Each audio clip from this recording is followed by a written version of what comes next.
Hello, everybody. Okay, I'm Dr. Diana Fishbein. I'm called Denni, and I am from the University of North Carolina and the Frank Porter Graham Child Development Institute. And I'm also the co-director and president of the National Prevention Science Coalition to Improve Lives. And I have also a part-time research position at Penn State University. And so I'm just thrilled to have you here today for our final workshop. And no, this is not the end of our work, but it is really a culmination of everything that we've done so far in this workshop series.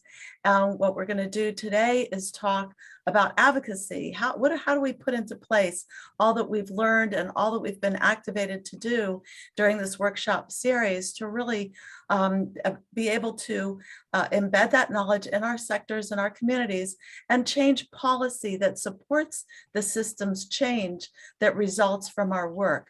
And so we have a lineup of some tremendous speakers. But first, let me introduce the three organizers of these workshops. The CTIP, as you all know, Campaign for Trauma-Informed Policy and Practice, PACE's Connection, and the National Prevention Science Coalition to Improve Lives. We also have a number of sponsors of this series, and you can see them all here. I won't read them all, it's too many, but all of these folks are sponsoring this and supporting our efforts to reform policies and really move the needle forward in terms of making our systems trauma informed. This is what our workshop looks like today, building the movement through advocacy and policy. So when I'm done, I'm going to introduce Jesse Kohler, and he will introduce the first speaker, and we'll have sort of, Congress 101, and then science-based advocacy, then advocacy through story making. We have a Boston Marathon survivor that will talk about her experiences and work in policy, and a congressional staff member talking about post-disaster mental health response act. Jesse and I will do a brain break, a different kind of brain break this time. And then we'll have the importance of oversight, the oversight hearing on child trauma. And then Chairman Cummings will provide opening remarks via video, and a bipartisan caucus member on trauma-informed care. Then remarks from Assemblyman Hevesi, and then the opioid legislative strategy and opioid settlement funds that Dan Press and I will lead, and then Zeke Cohen from Baltimore City, and Phil Leaf, who's from Johns Hopkins in Baltimore, and then finally an Advocate of the Year award and closing remarks and next steps. Before we go on, let me just give you a little lowdown on how this works. If you haven't been with us previously, please note that all attendees will receive a certificate of attendance from us after the session, which will be either later today or Monday, and you'll receive that automatically. Please do, as you know, exchange with one another in the chat, but please note that we cannot monitor everything that goes in the chat with all these people. It just kind of scrolls by, and so we can't keep track. So if you have a question, please submit the question to the Q&A and not to the chat. Talk with each other in the chat, develop a sense of community, and we will, and always do, take the chat and we identify important comments and resources that have been inserted, and any links and that sort of thing, and we produce a summary. So it is very worthwhile to communicate in the chat regardless. I won't tell you about the invitation link because this is the last session, but do expect an email from us asking you to complete a survey afterwards. Very brief survey so we can evaluate our efforts. And the link is also on our website, as you see here, mpscoalition.org.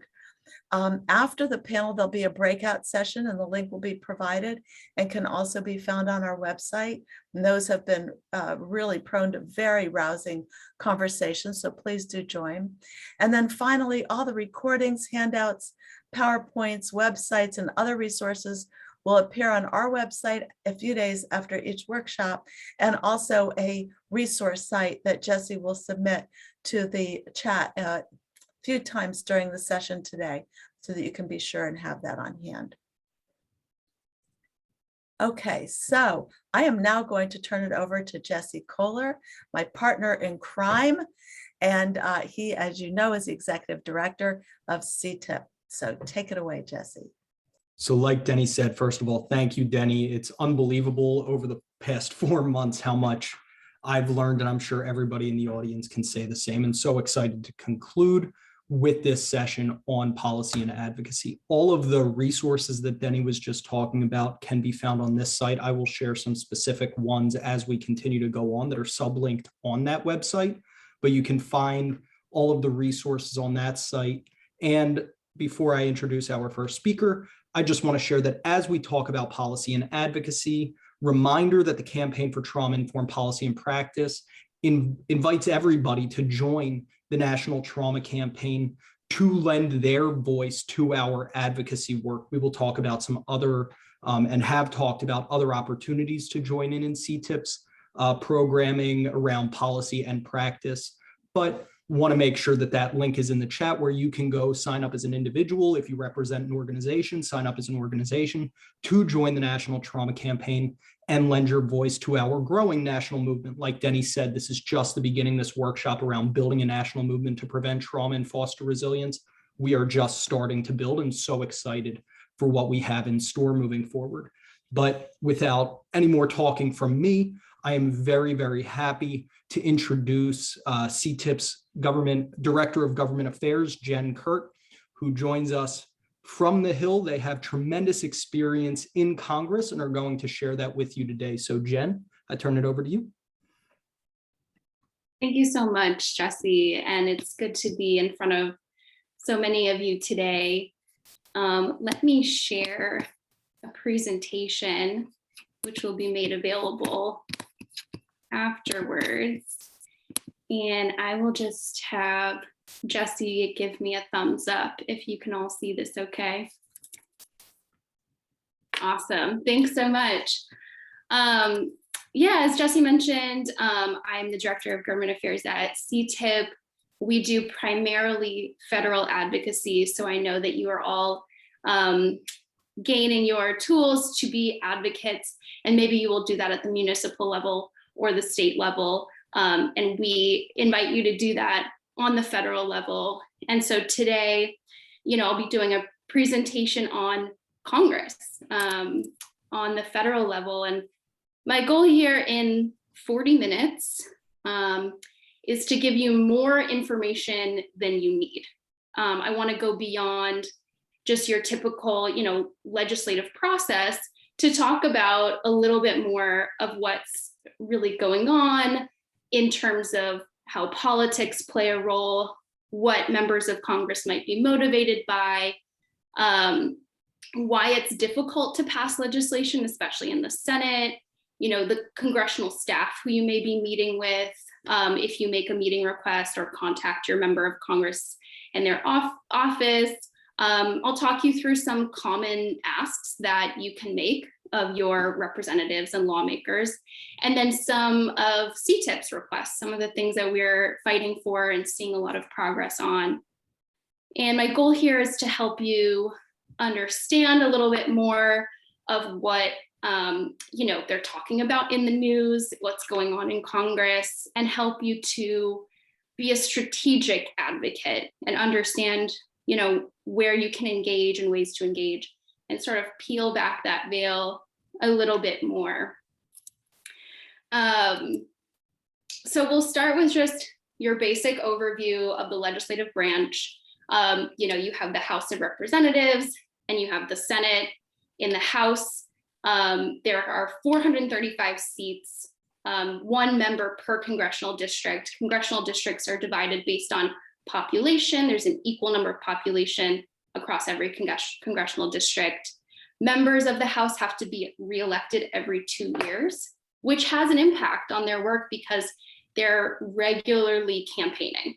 They're regularly working towards being reelected.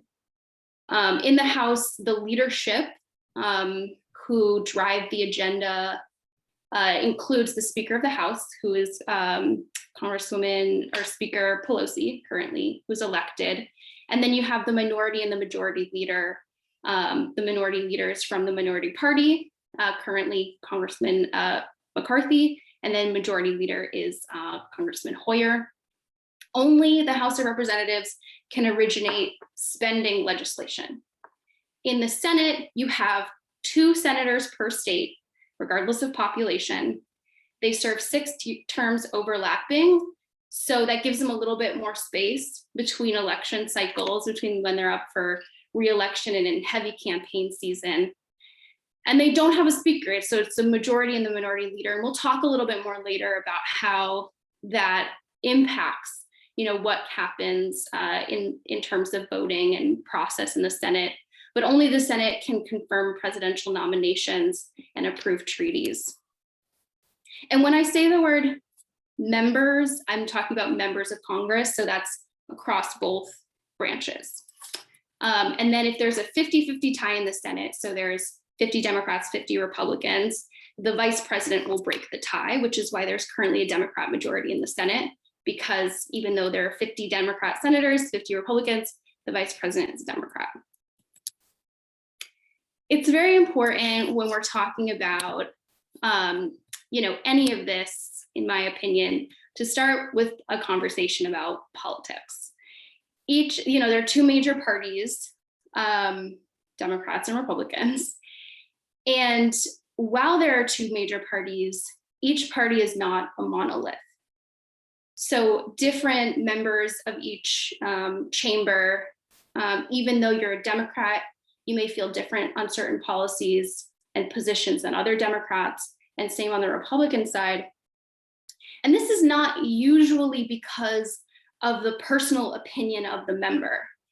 It's, the range of policy positions among members of the same party is often because of the politics of their state or district, how Republican leaning or Democrat leaning their constituents are.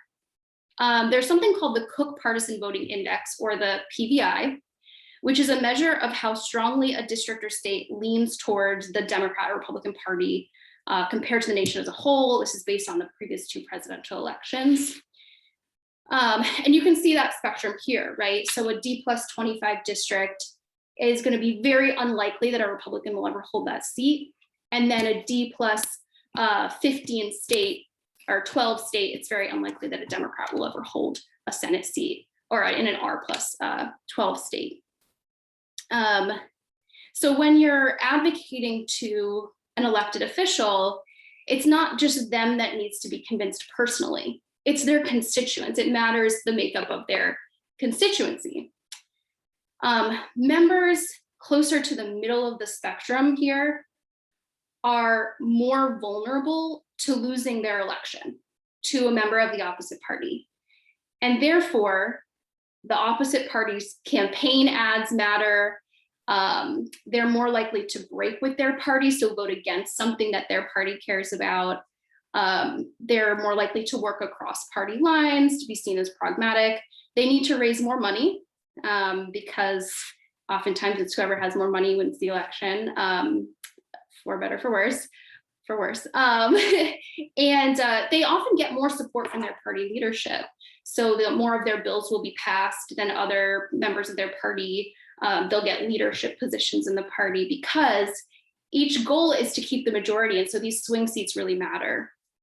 And so safer seats, those members such as Congresswoman Ocasio-Cortez, Senator Warren, Senator John Kennedy, they are more likely to introduce those bold, new, less popular ideas and push, the margins a bit. Whereas those members in the middle and more, moderate districts are going to champion popular, non-controversial ideas. And they're going to be opposed to policies that sort of push the boundaries of what's popular. And so, this really has a heavy impact on the rest of what we're going to talk about because, those members in the middle and the opposite party, even though they're not in power, they really do dictate a lot of what happens. So moving into this next slide, I hope this slide helps explain why an elected official may or may not do what you request of them. And so this is a generalization. The extent to which each lawmaker cares about these things depends on many factors. But I think, one of the things that drives them is helping people, of course. They run for office to help people and they want to fulfill that, whether that's doing, casework, helping people get in touch with the IRS or working on policy.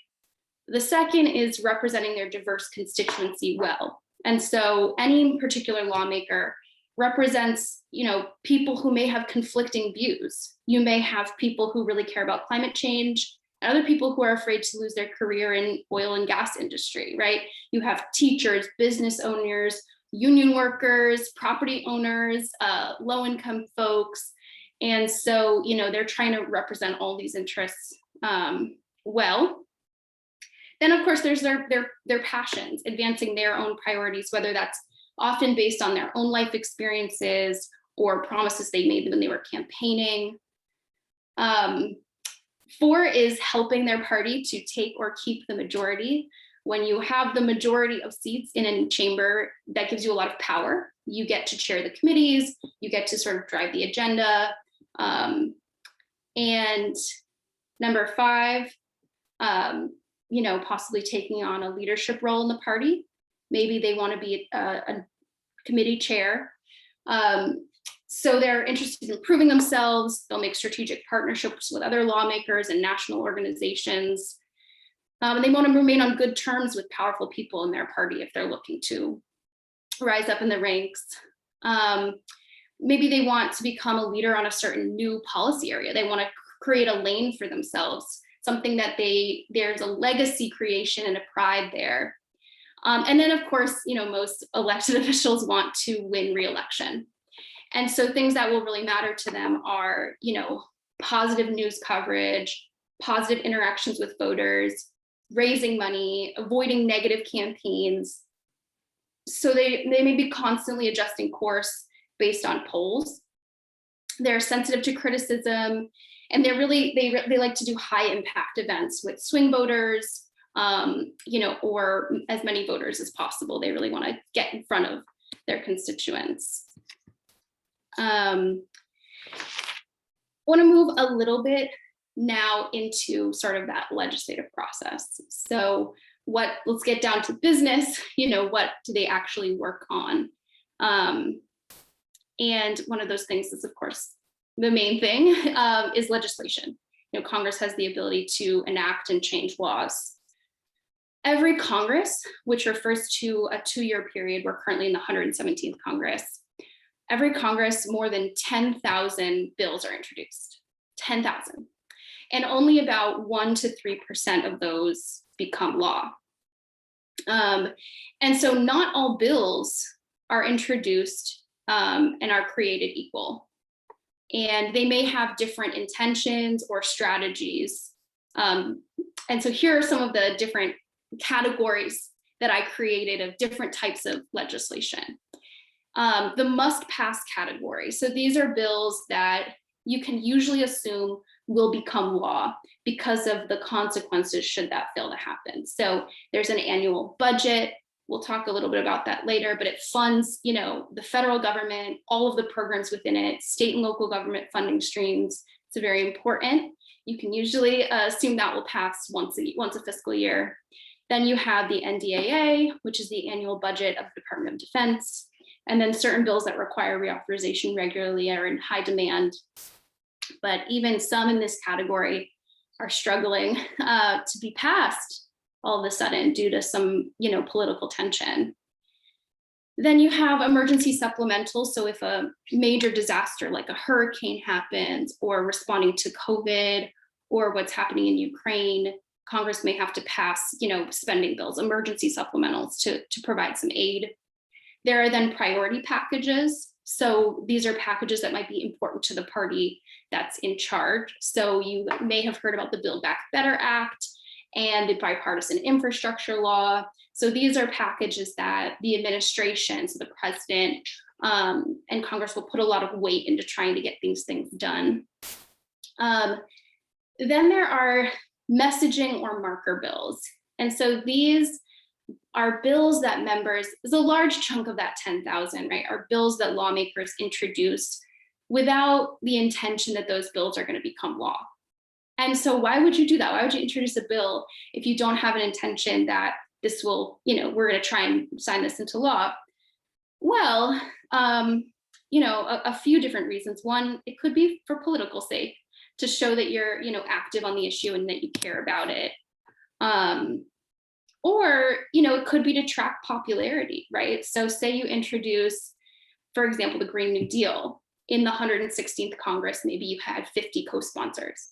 You introduce it again in the 117th, and now you have 75. And so you can start to show gaining momentum for the idea and the policies behind it. And that's useful for a lot of different reasons. And, the more co-sponsors, the more likely that bill, possibly is to become law, because you can demonstrate whether or not it can pass. Usually if somebody co-sponsors a bill, it means that they'll vote yes. And then finally, there are bills that are intended to be provisions for future vehicles. So someone might introduce a bill and they plan to offer it as an amendment in the NDAA next year. I share this sort of timeline on introducing bills to give you a sense of the best ways to engage and give feedback. Only members of Congress can introduce legislation, though sometimes the president or a committee will request that they introduce it. And it starts with the policy idea. Then there is what's called legislative counsel, where there's nonpartisan lawyers who take the bill idea and show you how to create it into legislative text and how to amend the statute and where to do that. And then sometimes the office or the member will solicit feedback from stakeholders. And this is a time when CTIP will be asked to give technical assistance on a bill to make it more trauma-informed, for example. This is before the bill's even introduced, which is why those relationships with your lawmakers matter. If they don't know you, they can't engage you in these moments. If they're serious about the bill, they may also ask for feedback from the Committee of Jurisdiction. Then sometimes they'll circulate a Dear Colleague letter asking for original co-sponsors on the bill before introduction. Then it'll be, introduced, receives a bill number, and is referred to the Committee of Jurisdiction for possible further action. Any member of Congress can introduce legislation on any topic. However, members who sit on the Committee of Jurisdiction are best positioned to introduce bills that will advance because they have more resources and guidance from the committee staff and the committee members. They can give more input on the agenda of that committee, and they have more knowledge of the chair's priorities. And so let me talk a little bit more about committees then. This is a list of all the committees in the House of Representatives and the committees in the Senate. Each member of Congress will be assigned to, 2 or 3 committees that they'll sit on. The committee is chaired by a member of the majority party, usually the most senior member on the committee, oftentimes, but they are elected. And each of these committees has different jurisdiction, different programs that they oversee. The ones I've starred here are generally considered the most powerful committees because of the amount of money that they have jurisdiction over, the types of programs they have jurisdiction over, and the programs and policies that they manage.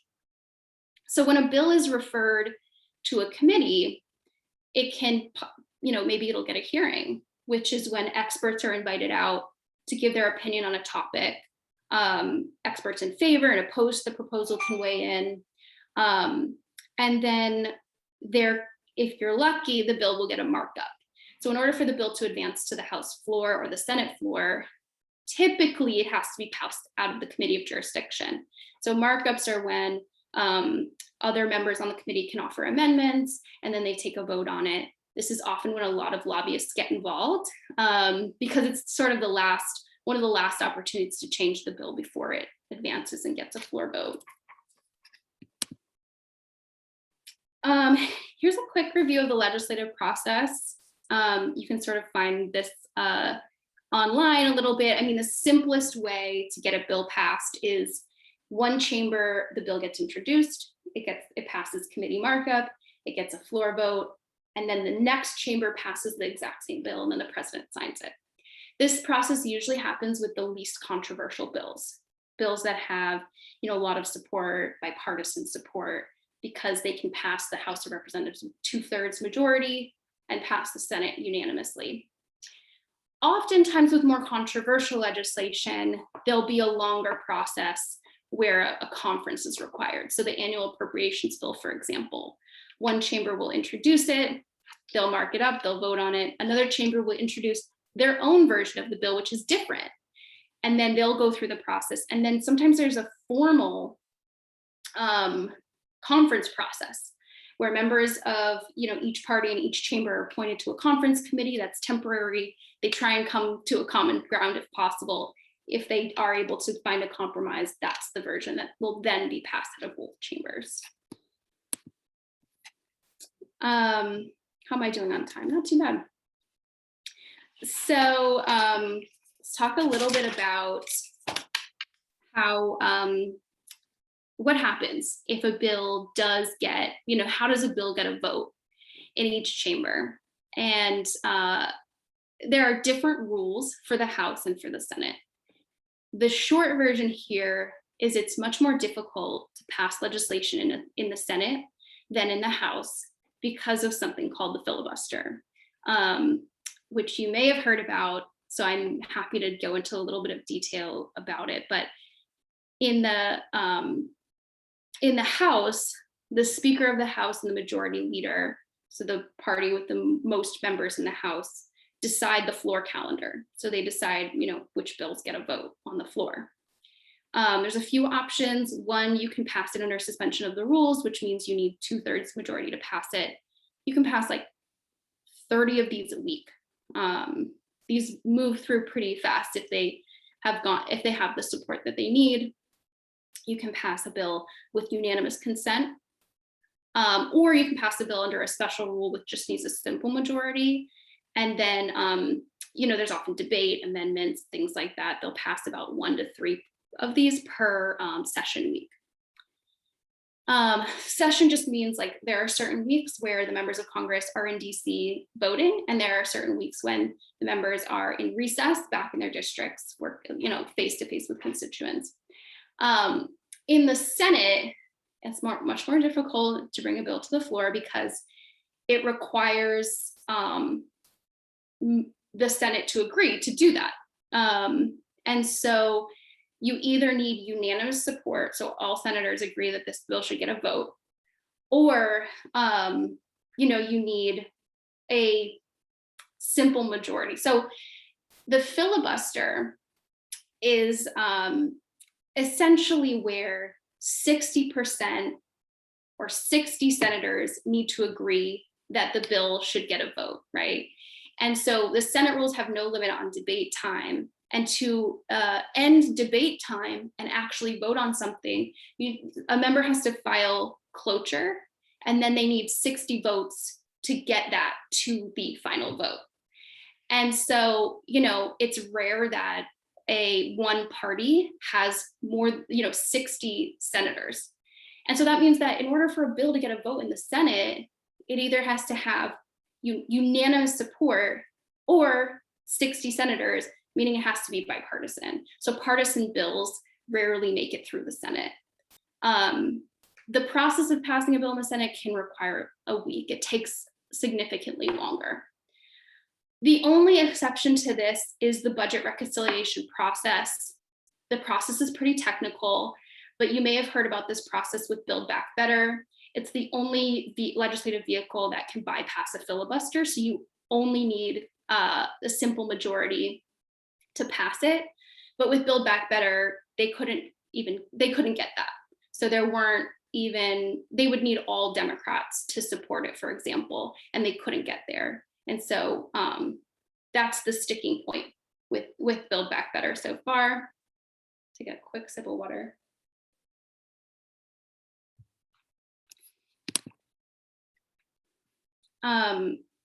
The annual appropriations process, I just want to take a moment to talk about this. So this is one of the must-pass bills, and it shouldn't be overlooked as an advocate of a way to, try and advance your own priorities and shape what gets funded. And the work that we do in the trauma and healing space is often underfunded, right? And so I want to highlight the appropriations process as a good opportunity to, engage on that. And appropriations, the annual budget, is where Congress, taxes to pay for essential government services. And those services are, the entire federal budget, which impacts, grants to nonprofits, how much the agencies are budgeted at, and the offices, the scope of the work that they do. There's a ton in there. It's more than $1 trillion. It has to be passed annually, and often standalone bills will get tucked in there. So it's a way to pass legislation, to incorporate it in part of that process. And the process for this is that in the beginning of the year, the president will release their ideal budget. This is not binding, it's just a suggestion. And then the House of Representatives will release their budget, the Senate will release their budget, and then the two will conference and try to come up with a compromise. And that's getting more and more difficult in recent years and more delayed. If the chambers are not able to come to an agreement by the time funding runs out, they'll have to pass what's called a continuing resolution, or a CR, which provides stopgap funding to avoid a government shutdown until they can reach a deal. CRs are not ideal because they're actually, because of inflation, actually like a cut to budgets, but they're passed very, very often. And so the types of requests that CTIP makes and that advocates can make fall into three buckets. You can make a program request, which is a term that refers to like the dollar amount that you want to be spent on a certain program or a certain office within an agency. So you want it to have more money than last year, significantly more, less money for some reason. That's about program requests. You can make a language request, which is directions for how to spend that money. So you both have the amount, and then you have directions for, okay, so we have $1 million for this office. Here's what we want the office to focus on this time. We really want it to do more research on trauma-informed care with this extra money. That's a language request. And then, of course, I spoke about this in a previous workshop. Congress has brought back community project funding, formerly known as earmarks, which is money in this bill directly for community projects. So building a bridge, climate resiliency infrastructure, building a hospital, doing substance use disorder treatment programming, doing community outreach on mental health, things like that. All right, we are in the last 4 slides here, so we're nearing the end. Congressional staff. So one of the things that you can do as an advocate is reach out to your member of Congress. Well, what does that look like, right? Like, are you speaking directly to your legislator? Probably not. And so I wanted to share a little bit about the team behind the lawmakers. These are incredibly powerful, incredible people who are public servants and help the member to achieve their goals. The chief of staff is the top dog in the office. They're closest to the member of Congress, and they are responsible for the campaign, the unofficial side and the official side. So what does that mean? Due to ethics rules, the political side or the campaign side is kept separate from the official side. The official side works on policy, they serve constituents.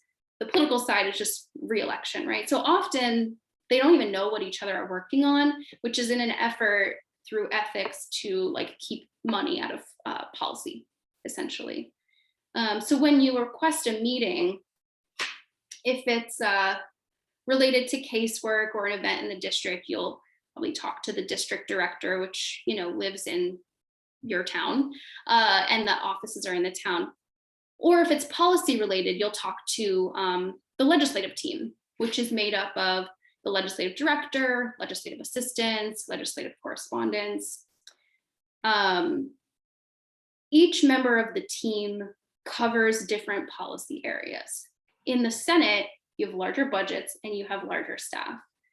So you can these members can hire specialists. They can hire someone who's just working on healthcare policy, who's a specialist in healthcare policy.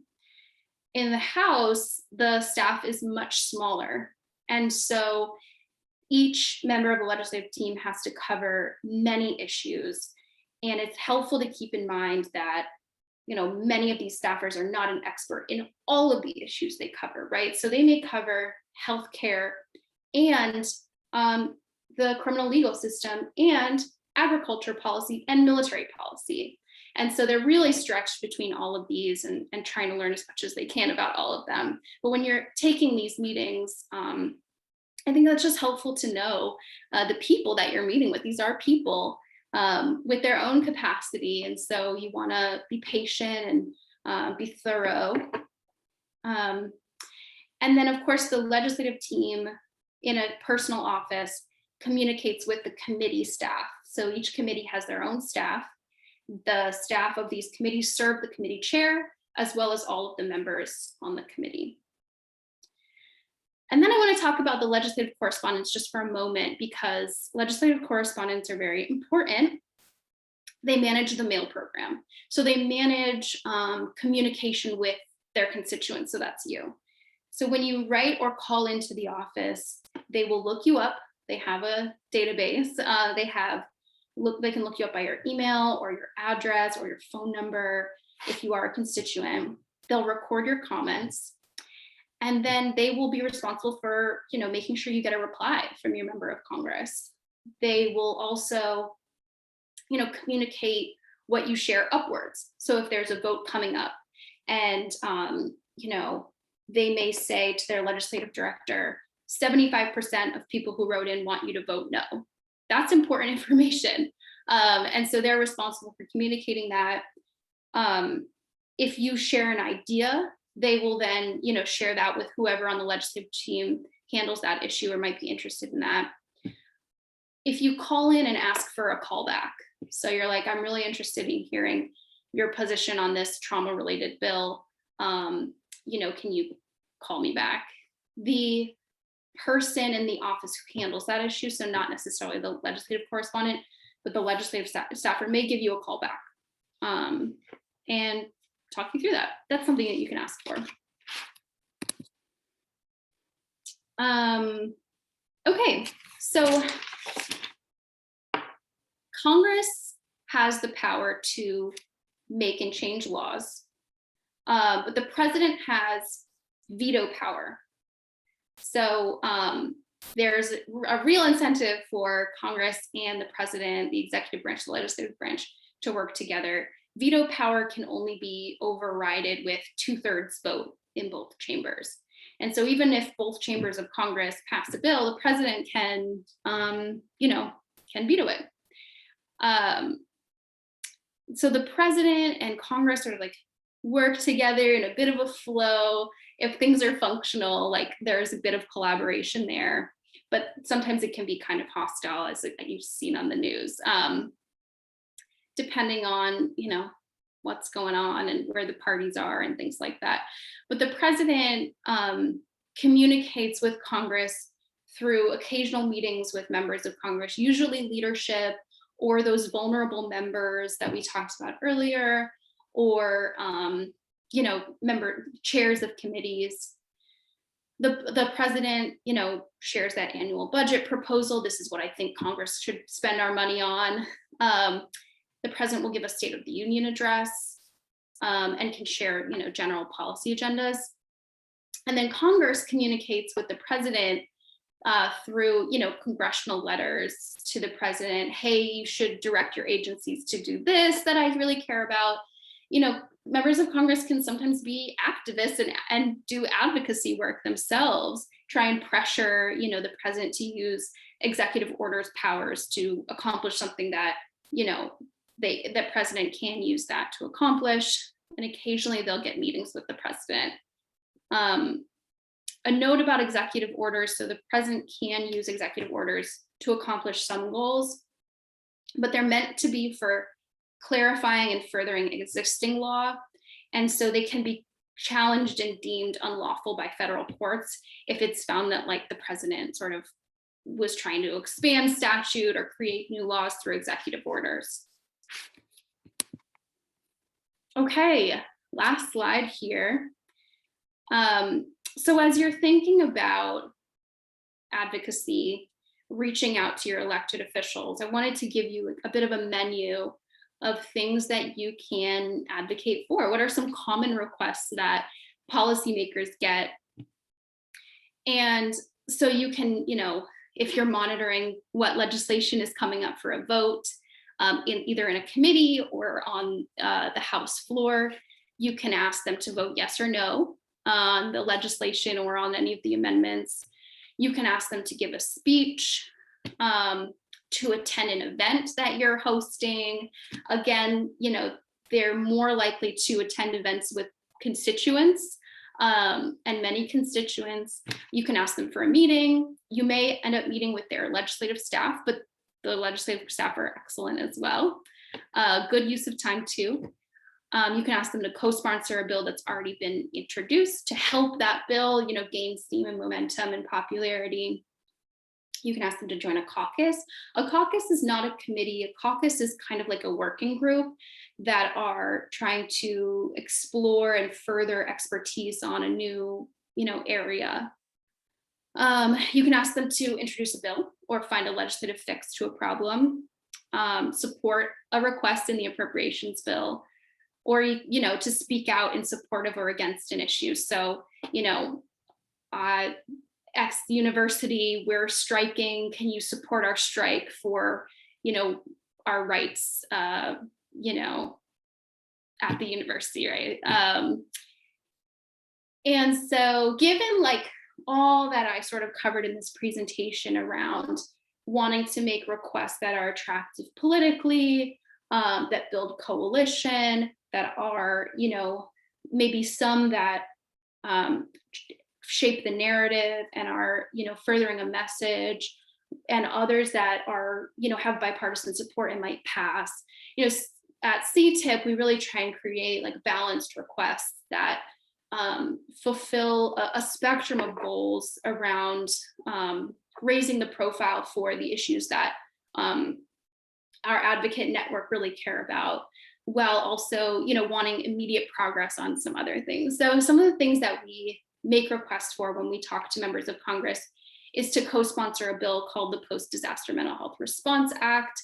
This is a great bill we'll talk a little bit more about later. So this is introduced in the House and the Senate. So House members can co-sponsor it, Senate members can co-sponsor it as well. There's a bill called the Rise from Trauma Act that we ask senators to co-sponsor. We'll ask them to join the House Bipartisan Trauma-Informed Care Caucus. We, CTIP, helped lead an effort to advocate for $1 billion for school-based mental health professionals and trauma-informed schools in the FY23 appropriations bill, which is being worked on right now for the next fiscal year. And we'll ask them to attend events like today. We have a couple of members of Congress who later are going to provide some remarks as well.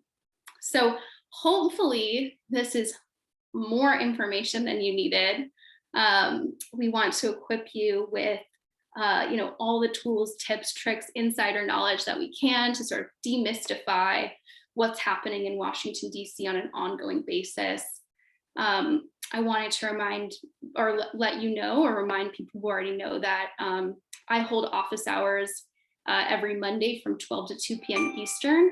I'm happy to answer any questions that anyone has about what's going on in DC, advice on what to advocate for.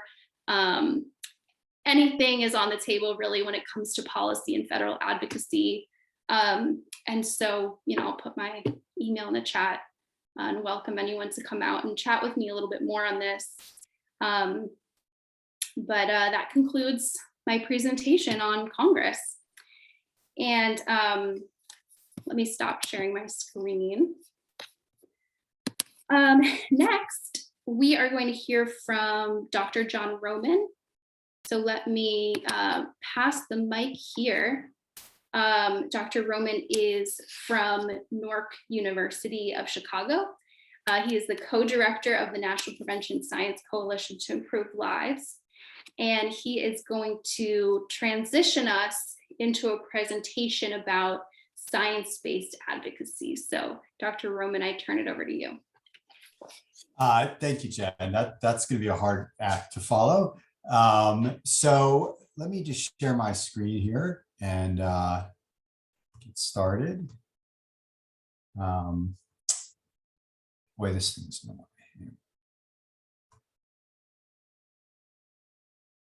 I think I would know how to do this, having done this a million times. Pardon me 1 sec. So I am a senior fellow at, can you all see that? Are you looking at my, It's not in presentation mode, John. thank you, Denny. We can see it though. Let's try that again. That should work.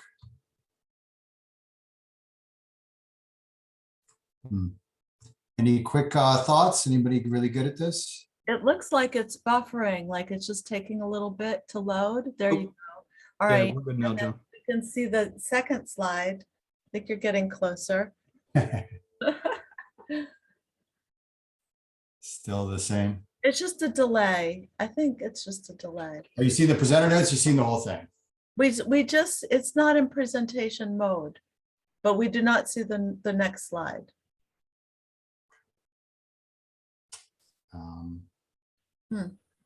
I don't know what to tell you. Is it okay if I go on like this?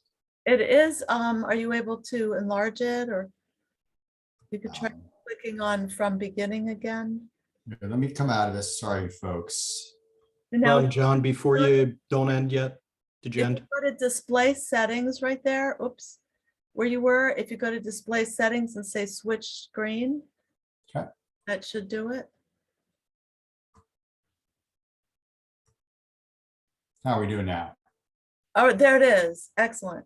Thank you. Brilliant. Okay, so I used 2 minutes of my 10 minutes. Okay, so let me go super fast. So I'm a senior fellow at Newark at the University of Chicago, and the co-director with Denni, whose voice you just heard, and you saw earlier, at the National Prevention Science Coalition to Improve Lives. So I want to do a little bit of an op-ed. A great op-ed is one idea, so I'm going to try and just give you all one idea. In my job, I go to the Hill, 8 or 10 times a year, for the last 15 years or so. And then in 2017, I spent a year as the science director at the Mayor's Office of Criminal Justice in New York City. And we had a huge pot of discretionary money that came from the financial settlements. And so I sat on the other side of the table and listened to people's pitches for what they were interested in having funded. So I wanted to put that all together and say, you know, what is the one big concept if you're advocating for science that you should be attentive to? So this is it. So let me start with a story. So once upon a time, long ago, some policy researchers set out to change how Washington, D.C. fights crime and improves public safety using science-based prevention and treatment. And they learned an important lesson. And there's really no them and they here, there's just me. And this is my story. So we got, the DC government had a huge amount of Recovery Act money, not from the pandemic, but from the financial crisis in 2008. So in 2009, they came to the Urban Institute, where I was at the time, and asked us to set up this District of Columbia Crime Policy Institute. And the idea of the District of Columbia Crime Policy Institute was to look at the best science and research that was available at the time and make recommendations for the government to reduce violence and improve public safety. And at the time, really the most compelling idea that was out there was this thing from the Washington State Institute of Public Policy, which had worked for over 20 years at that point, or almost 20 years at that point, to make evidence-based recommendations to the Washington State Legislature about investments in human services programs that had a strong research base. And so right when we were starting the DC Crime Policy Institute, they had made a recommendation to the Washington State Legislature that they should fund a portfolio of prevention and intervention programs and not appropriate money for the two prisons that they'd already authorized. So we thought, this is really cool, let's do this. So what they would do was this really hugely complicated effort where they would go out and look at evaluations on every human services prevention or intervention program you can imagine, figure out what it costs, figure out what the effects would be if it was implemented in Washington State, figure out how many people it could serve, figure out what the benefits were, what the benefit cost ratio was, and then make recommendations like the one I said, fund these prevention and intervention programs, don't fund these prisons. And we thought, this is great, let's do this in Washington, D.C. So we set out to replicate the Washington State Institute of Public Policy, and we created our own big benefit cost model. And we did things like estimate the costs and benefits of community-based substance abuse treatment in the District of Columbia. And we thought we were really clever and that we designed a better mousetrap because we were worried that government didn't fund these programs because it was risk averse. And when people came to government and said, you'll save $2 in benefits for every dollar in cost if you fund community-based substance abuse treatment versus what you're doing today, that government didn't understand what the risk was. So we created these statistical models that would allow us to tell them what the probability of success and failure was and the probability of big benefits versus little benefits. And this was based, the graphic you're seeing is based on data from evaluations from now 20 years ago. If you reran that today, the benefit cost ratio of community-based substance abuse treatment would be even better. But anyway, we ran all these models, replicated what Washington State did, and went to the coordinating council of the District of Columbia and said, hey, you should fund these three programs. You should fund functional family therapy and treat high-risk adolescents in the home instead of institutionalizing them. And you should do electronic monitoring instead of sentencing people to jail and prison. And you should fund much more community-based substance abuse treatment because it has all sorts of preventative effects that will lessen the burden on these people's lives and improve the tax base and do these great things. And so here's the payoff of all of this. So we did all this work, all of this science, all of this research, and we presented this to the coordinating council, which was the chief of police, which was Kathy Lanier at the time, and the head of the Federal Bureau of Prisons and the chief justice and all 13 of the stakeholders in justice in DC. and they heard our pitch and they said, this is great. Let's do this. How do we pay for it? And I said, I don't know. That's your problem. And they said, no, that's your problem. And since I didn't have an answer, that was the end of the pitch. So that was the great lesson learned, that at the end of the day, figuring out how it affects their budget is really the key thing.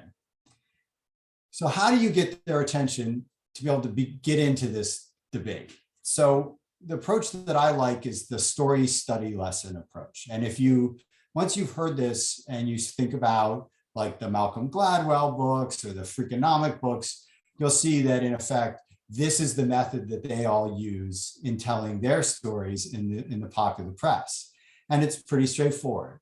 You tell them a compelling anecdote, you get their attention. You present them with some studies, some evidence of success that advances the conversation. And the more rigorous, transparent, and objective the evidence you present, the more it will appeal to both parties. And then you present the lesson. Budgets constrain all government choices. How will what you're advocating for affect their budget? And this is where the battle, more often than not, is won or lost. So Joe Biden is sort of famous for saying, if you show me your budget, I will show you your values. And he's right. But there's a really important caveat here for this discussion, which is that while the items in a budget may align with your values, not all values and unvalued activities end up as budget items. So just because your values align with the legislator or policymaker who you're interacting with doesn't mean what you want is going to end up getting into their budget. So how do you get into their budget? How do you get their budget to align with their values? Legislators across party lines want to invest in science-based programs and policies. I've had, I don't know, 100 of these conversations over the years, probably more. And I can only think of a couple of times where we talked about prevention and the science behind it and had somebody on either side of the aisle tell us they weren't interested, that it didn't align with their values. They almost all appreciate what we're trying to do. But what they don't want is have to make a new appropriation. I've heard this a million times. If you can tell me how to do this without spending money, I'll do it. They don't want to hire, they want to create additional agencies or departments or divisions, and they don't want to hire new employees unless they have to, because with civil service protections, in their minds, what it means is any growth is permanent. And they want to avoid doing that if they can. And they prefer simple things rather than complicated things. So you hear that and you think, well, that's the end of the road. There's no way to get around these objections. But it turns out that it actually isn't that hard to get around these objections.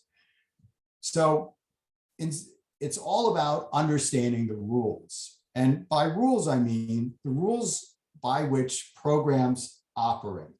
And so as people who work in the field, you probably are intimately aware with the rules that guide and govern your field. And so there's lots of ways to make a program better and more efficient without a new appropriation, especially if you can find new ways to expand eligibility. And that can be driven by a change in a definition. That can be changed by a definition in who the eligible parties are, by expanding ages or income levels, or by expanding geographies or whatever it is. For whatever reason, folks on the Hill don't tend to think of expansions as eligibility as being new appropriations, even though they clearly are. You can't get new agencies, departments, or divisions for the most part unless it's part of some big omnibus project. But what you can do is work to get guidance from the Office of Management and Budget to the agencies about how they're supposed to spend the money. And one of the things that we do at the National Prevention Science Coalition is try and get 2 words inserted into the guidance anytime we can. And those 2 words are "and prevention." So this is authorized to spend money on X and Y treatment. And we want to get the words X and Y treatment and prevention inserted into the guidance. So when the agencies get this funding and get the guidance, they're thinking about how to include prevention. And complication is overcome with simplicity. And just to wrap up, here's the example. A lot of you all are probably familiar with the Pay for Success movement and social impact bonds that was really big last decade. And this is a visual model of how that project was designed and intended to work. So you don't have to read all of the text in this to understand that it's enormously complicated, that if this is your vision for answering the question of the coordinating council, how will I pay for this through a social impact bond with this incredibly complex architecture, that probably doesn't get you anywhere. So we spent several years sort of working on this project around a new version of social impact bonds, something we call a prevention authority. I won't get into it, but the vision for that project looks like this. It's infinitely simpler, and it's not just simpler in the way it's presented to Congress and stakeholders and policymakers. It's actually simpler in the way that it operates, and that makes it more palatable for everybody. Anyway, that's my op-ed. I appreciate having the chance to talk to you. My email is there, roman-john@norc.org. Twitter, of course, for as long as Elon Musk allows it. And I really appreciate your time. So with that, I will hand it off. I'll hand it off. Jen appeared, so I'm going to hand it off back to Jen and say thank you very much. Thank you so much, Dr. Roman. Always appreciate a Twitter joke. This is the right audience. Thank you so much. I have the pleasure of handing the mic over to my colleague, the incredible Whitney Maris, who is the Director of Trauma-Informed Practice and Systems Change Transformation at CTIP.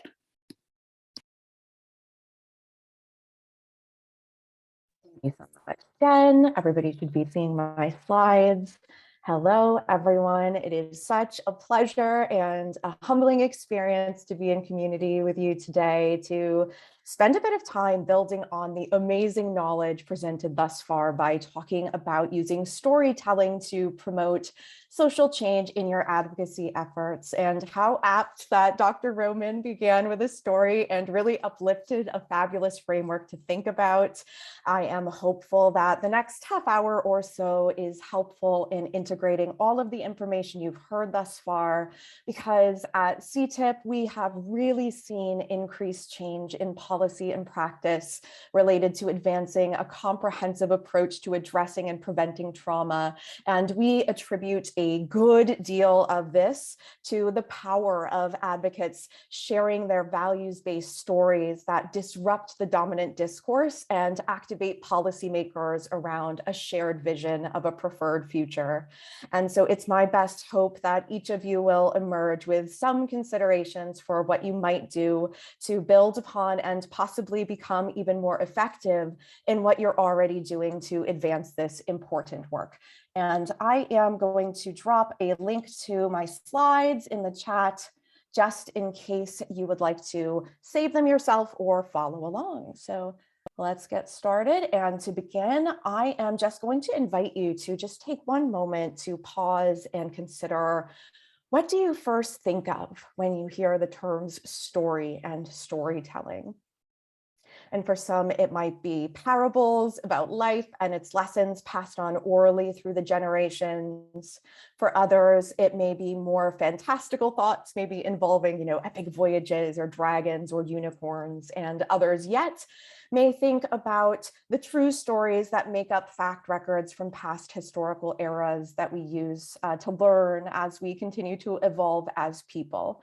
The point is that there are so many different possible images and thoughts that could be evoked by these terms. And whatever each of you has conjured when I prompted that thought likely speaks to the way that you've experienced and truly been personally shaped by story. And that makes sense, right? Because neuroscience tells us that our brains are wired to remember, experience, and connect with stories. And it's precisely because stories are so powerful and universal that storytelling is one of the more enduring and impactful tools we have available to us to effect change.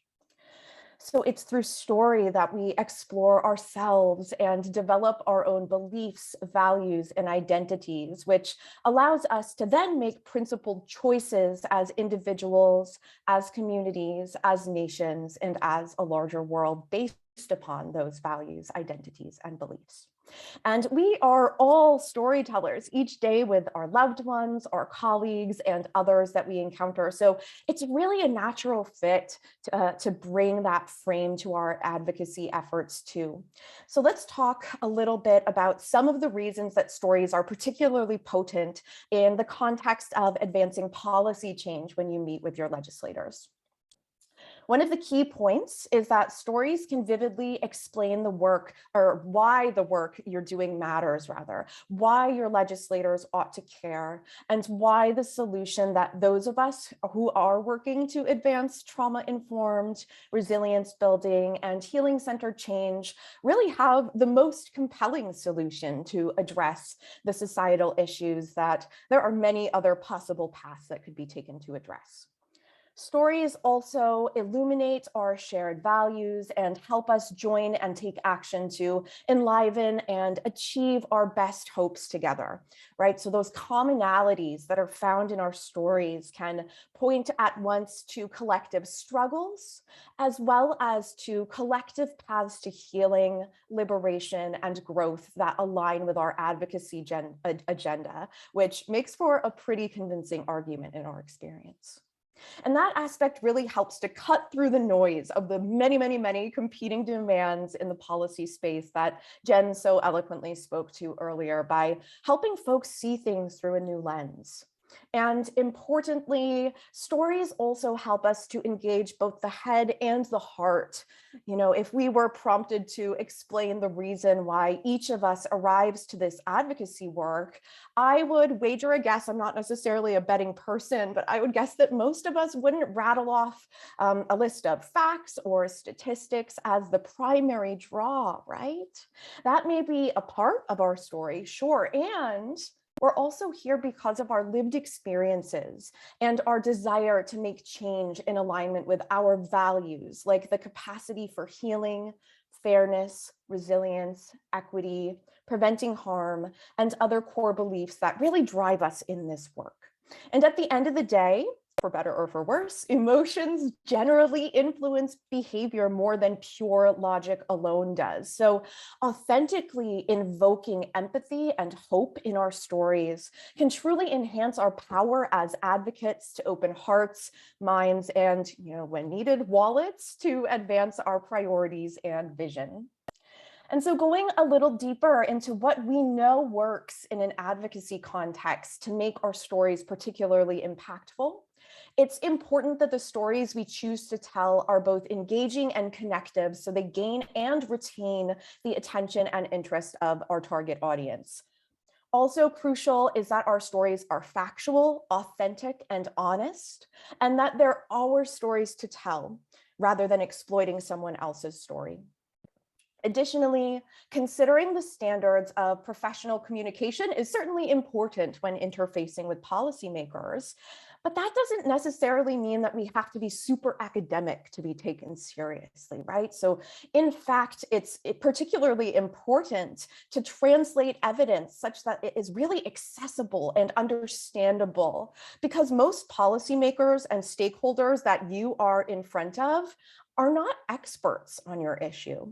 And as my fabulous colleague Jen emphasized earlier, legislators and their staffers, are expected to know a little bit about a lot of topics. There were long lists of different topics that they could be presented and have to be relatively proficient in discussing. So they're not likely to be experts in the science of trauma, adversity, and the ways that those aspects inextricably connect to some of the societal issues that they're committed to working towards solving.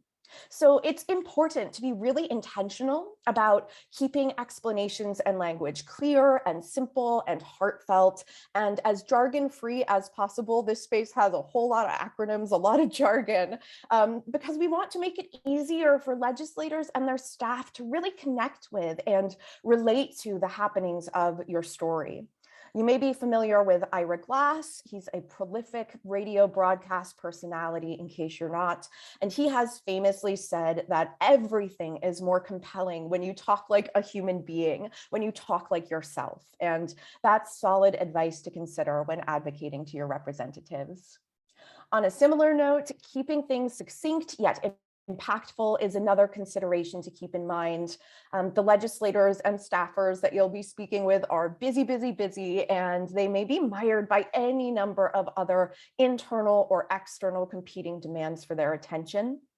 Another useful tip to maximize impact is to use language as a tool to stay solution-focused rather than problem-oriented, because this lens tends to be more effective to really evoke hope and possibility toward change, such that your legislator can begin to see a path forward where they themselves can be the hero of the story.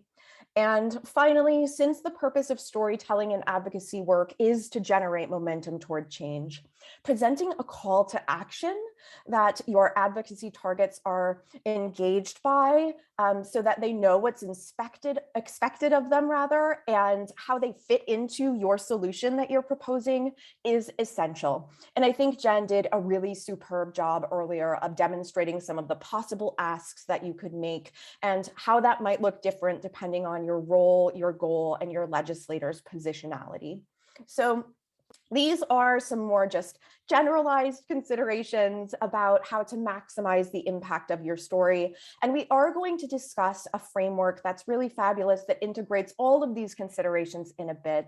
But before we get to those details, let's talk a little bit about the importance of not just considering your own frame of reference, but also thinking about the significance of understanding the characteristics and values of your legislators, because an important lesson learned by many enthusiastic advocates is that we must start where our target audience actually is at, and not where we think they ought to be, where we might wish they were, or where we want them to eventually be, right? And this slide has some considerations to help you just get a sense of what might be helpful information to determine how you might shape the way you tell your story when you're meeting with legislators. So first, finding information on how often they've written or supported measures that relate to topics that are relevant to addressing, healing, and preventing trauma and adversity will absolutely help illuminate common ground to build on. And remember that your representatives don't explicitly maybe have an established history on your issues in every case, right? It might not be something where there's something that is exactly on target, but you may still be able to find places of alignment with issues that we know to be connected to trauma, like involvement with housing policy or prioritizing improvement in child and family serving systems. Policymakers may truly not have learned yet about these connections. What an opportunity for you to illuminate that for them, right? And those points of alignment can be an inroad for you to get them on board with trauma-informed solutions to these common issues that you both care about and are doing your part to address. And of course, depending on your policymaker's perspective, you may also really not see much of any alignment when it comes to policy that they tend to support. And while that on its face might be discouraging, I would really encourage you to not write anyone off simply because it seems like they might oppose your solutions or because of party affiliation or other preconceived notions. It is so helpful to look beyond voting history to who the human in front of you, behind the title, behind the R or the D or the I or whatever really is.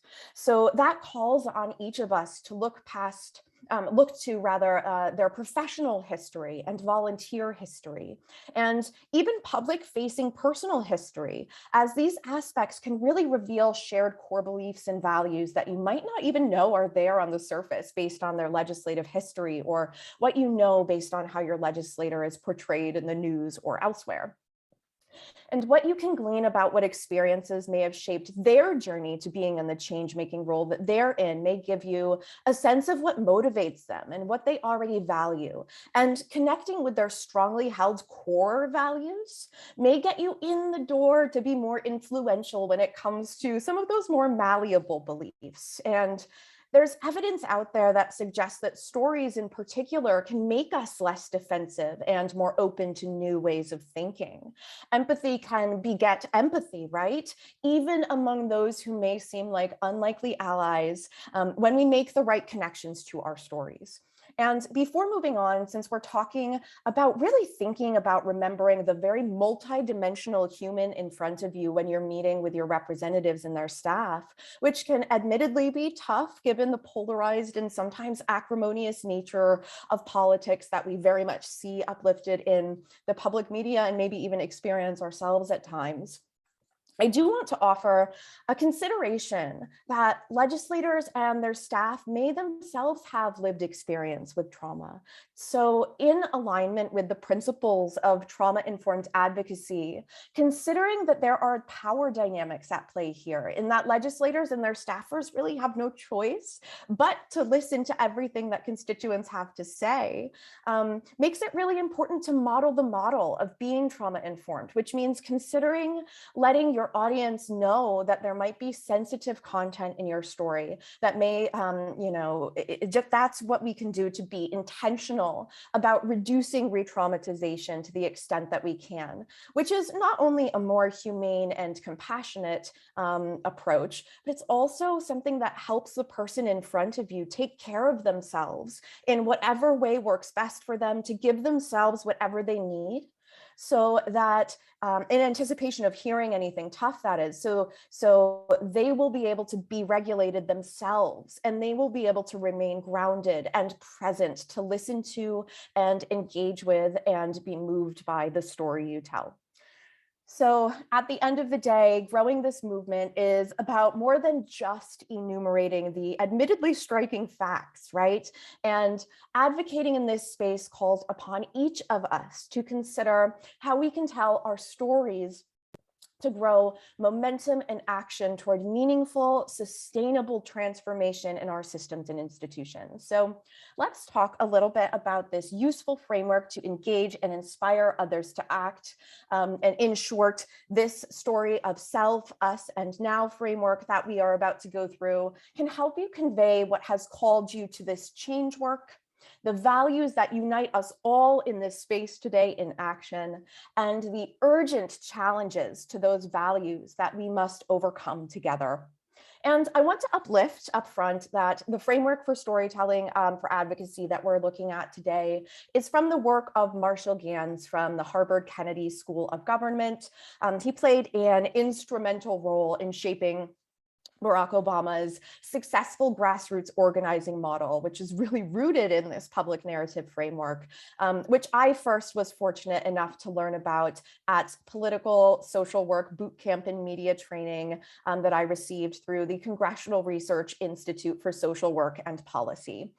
I and other advocates with whom I've had the pleasure of working have really found this to be an incredibly useful framework to aid in the development of a compelling frame to authentically tell our own stories. And it's my best hope today that it gets each of you thinking about maximizing your story's advocacy impact too. And before we go into the details, I do want to acknowledge that your story is your story, and no one knows your story better than you do. You are the expert of you, and this isn't about changing any of the key details of your story. It's really about framing your authentic, true story in an immersive way that will have the greatest advocacy impact. So with that said, the sequence you see on this slide, challenge, choice, and outcome, is interwoven throughout each element that we're about to explore. And at a high level, the story begins with a challenge to the status quo. And this is something that resonates with us all. We each have some level of familiarity with noticing an incongruity between the world as it is and the world we want. So we're making the choice to challenge and disrupt the status quo to get the world to act in alignment with our values and priorities here. And through this storytelling framework, we can use this emotional tension of the world now versus what both ourselves and our audience, based on what we already know about them, believe the world ought to be, to help our representatives connect with our story, as well as to create a context of empowerment and realistic hope toward action. And the choice to act in this way will yield an outcome, which is essentially what we've learned, or the meaning or the moral of the story.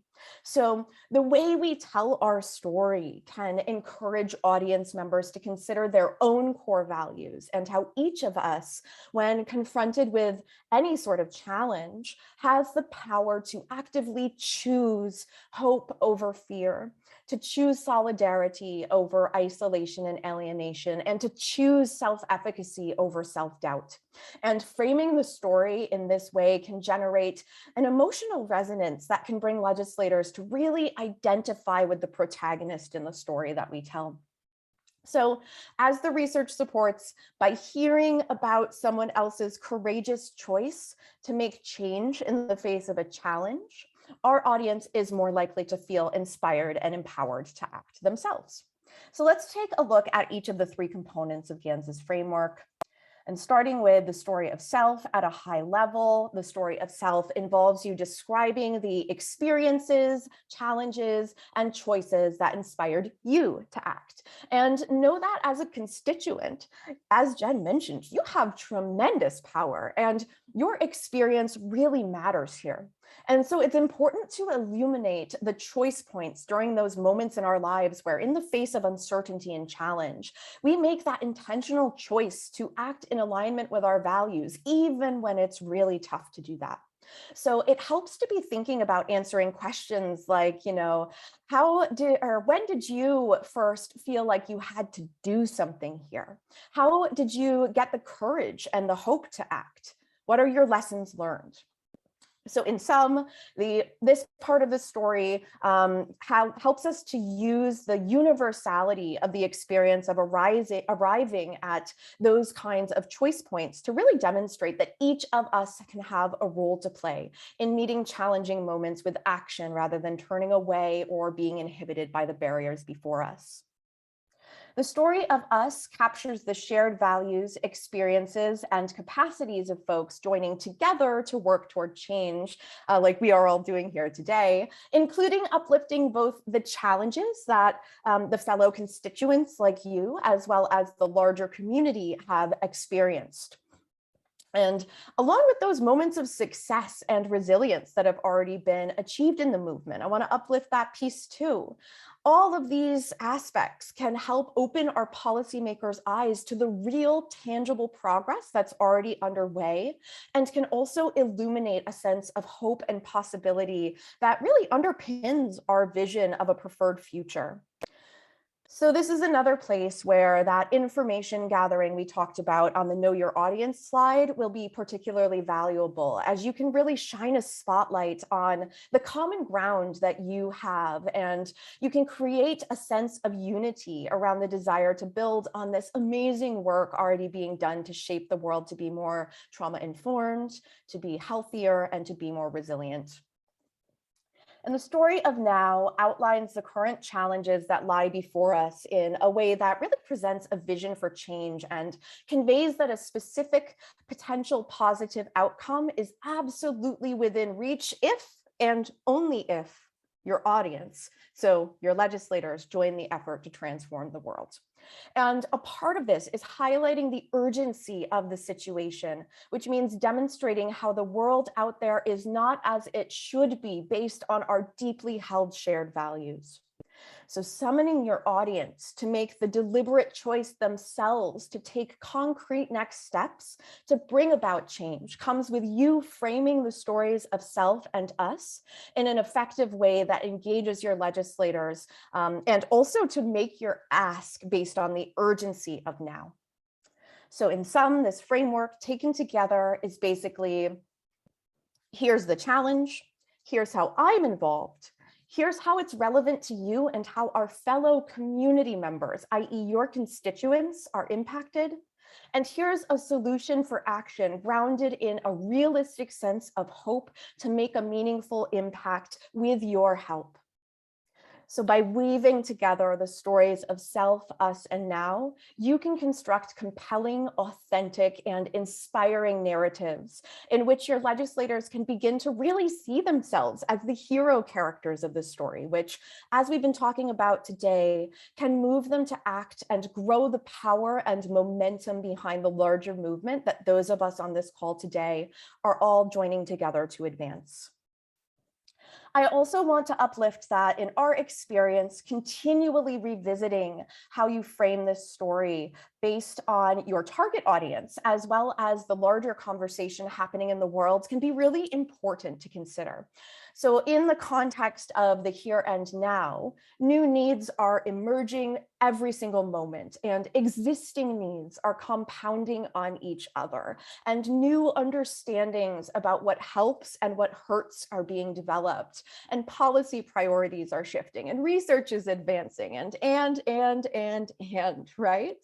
And so as the story of now shifts, so too may your framing of the challenge, choice, and outcomes in the stories of self and us, which also means, by the way, that your asks might change. So as I near the end of my time with you today, I'd like to invite you just to take a moment of very intentional time while we're together to reflect on how hearing about this storytelling framework builds on and enhances what has already been talked about today. Some possible reflection points that you might connect to include, what struck you about this framework that might shape the way you advocate next time. In thinking through this framework, what is your core story? As in, what elements about your experience in this movement will stay consistent? And where is the room for you to be flexible and strategic to align yourself with your legislators based on what you both value and care about? Finally, I just want to again uplift Marshall Ganz's written materials and video lectures because he has some really useful and more in-depth works about this storytelling framework, which I have linked for you on this slide in case you're curious to take a little bit of a deeper dive. We also have a worksheet with some of these prompts and boxes that you can jot notes in to help you think about telling your own story through this framework. And that PDF is hosted on Google Drive and is linked in the slides for your access. And I will drop it in the chat as well. I just can't manage all of the toggling, so we'll do it after I'm done here in just a moment. And you're free to use, download, do whatever you'd like with that if it's something you think might be helpful to you.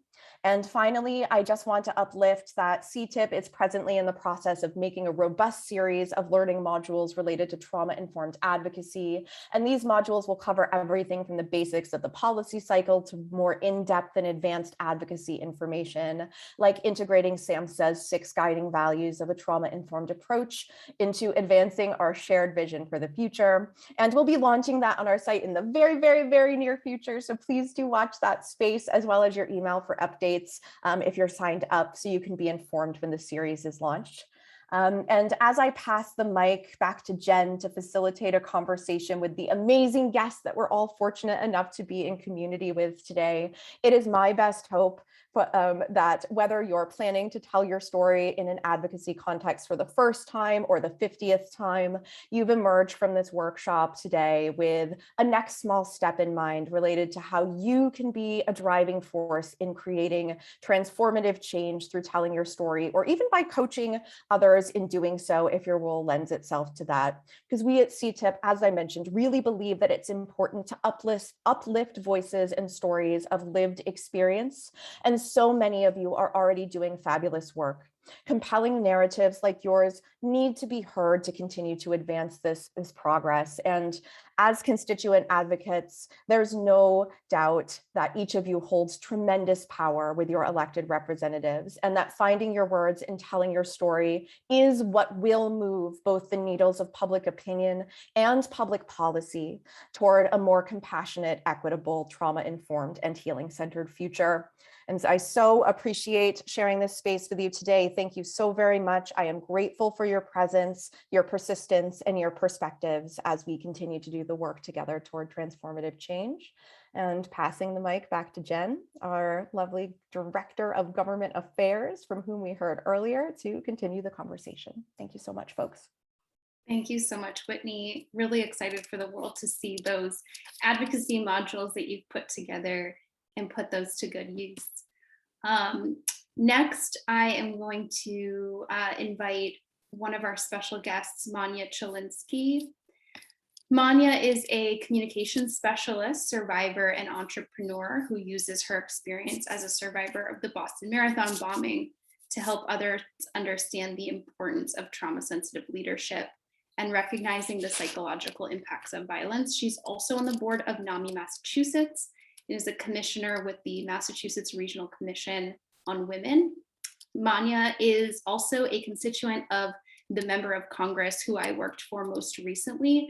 We met when she reached out as a constituent to advocate for trauma-informed policy. She is a great example of using her personal story to be an effective advocate. And we are going to do a little dialogue today. And I look forward to our conversation. Manya, thank you so much for being here. Good afternoon, Jen. I'm really pleased to be able to be here and share my story. Thank you so much. So yeah, my first question for you, I mentioned it a little bit in your introduction, but can you share what prompted you to engage in advocacy around trauma? What led you here? Yes, I got really angry. I think that might be something people can relate to.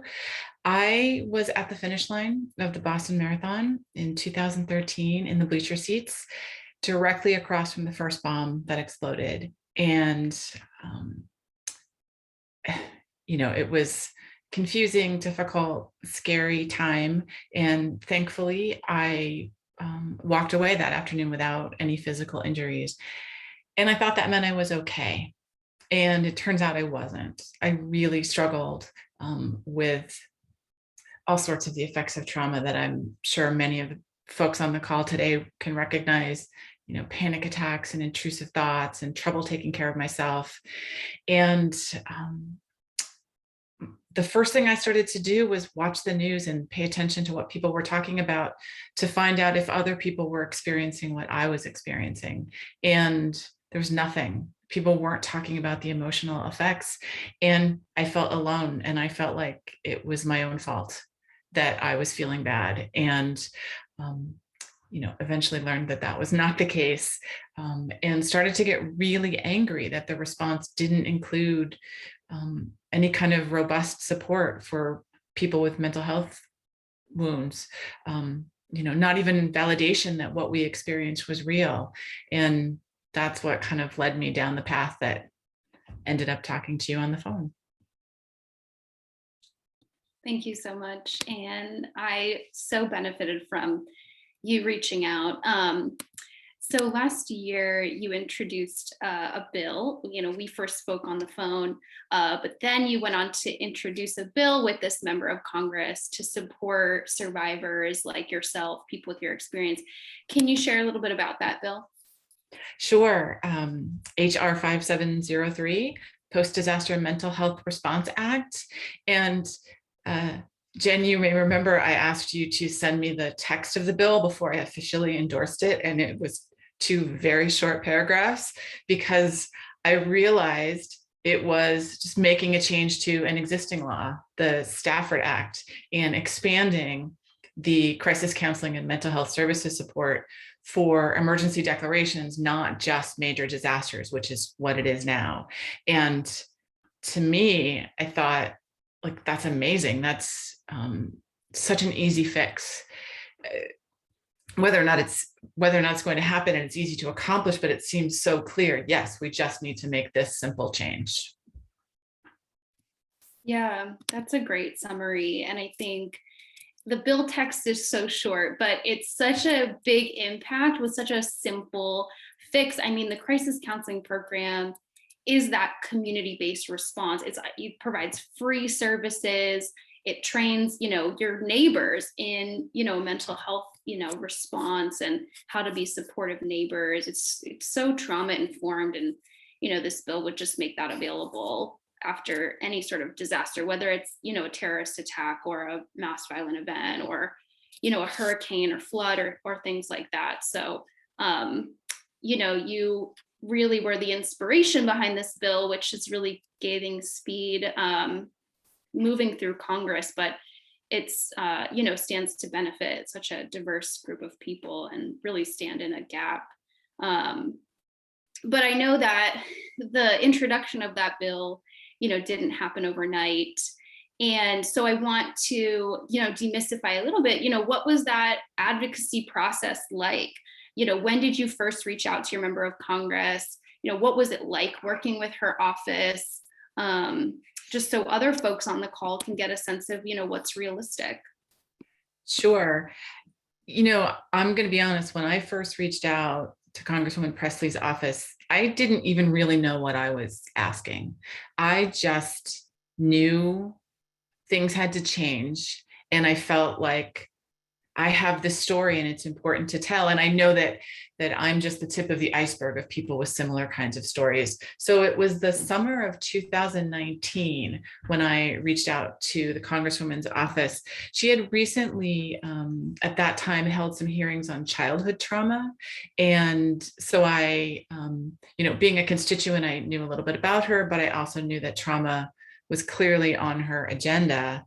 So I reached out, I called the office, and was referred to a staff member. And, we had some back and forth over a few months and met in person at the district office and had lots of conversations. And so that was the end of 2019. And then COVID hit and I dropped everything. And it was probably about a year, I guess it was,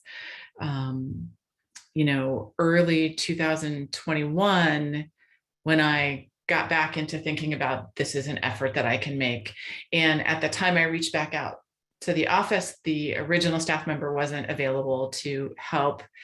And it took a little while to identify who was the right person. And through that process and through reaching out to different team members, ended up being connected with you, which turned out to be the right person. Yeah, I think that's such a good example because relationships really matter, right? These are relationships between human beings. Some people are paid staff members and others are just telling their personal story, but it can take some time to build that relationship and that trust, and the timing is always really important. And so it does take persistence. It can take persistence. And, I'm grateful that you didn't sort of give up as people in the office were sort of transitioning.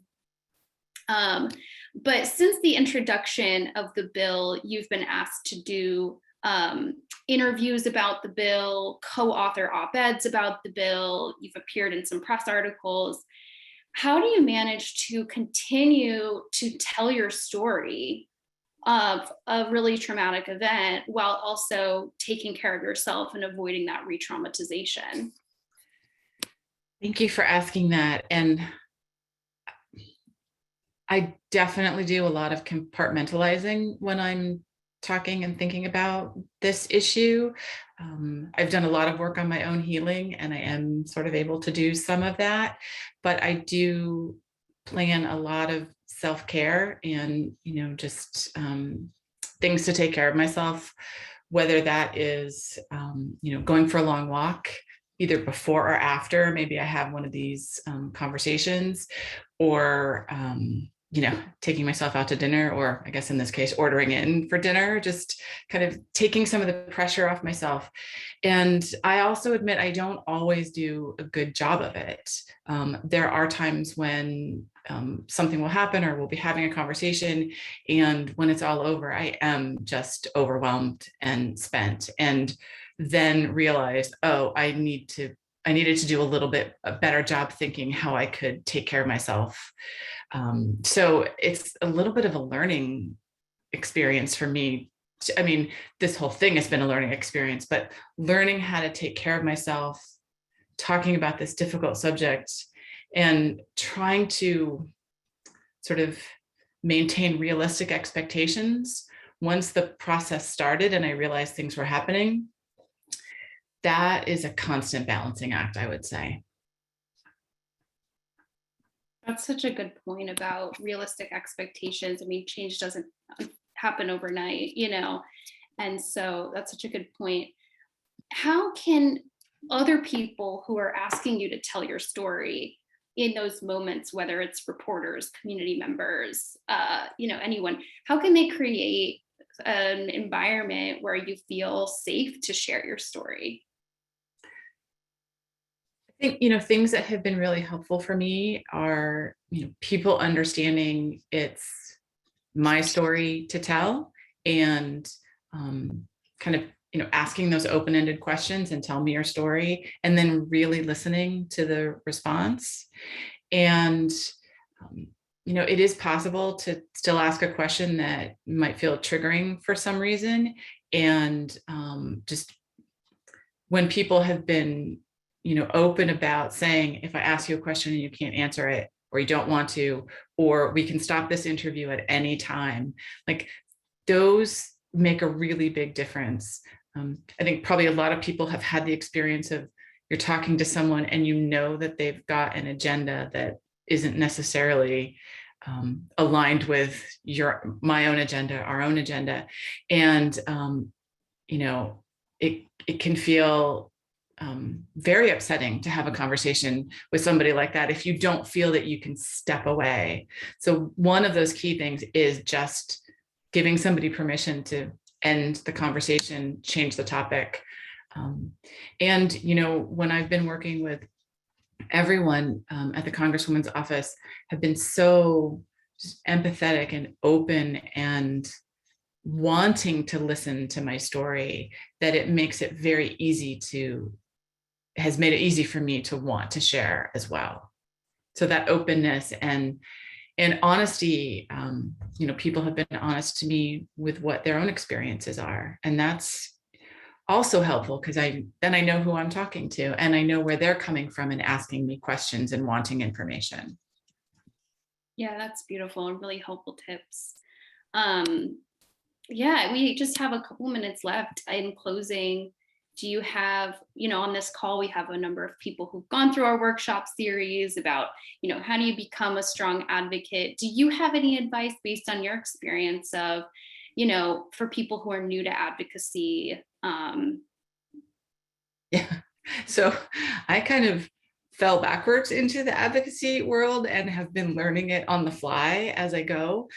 And it's a fascinating process.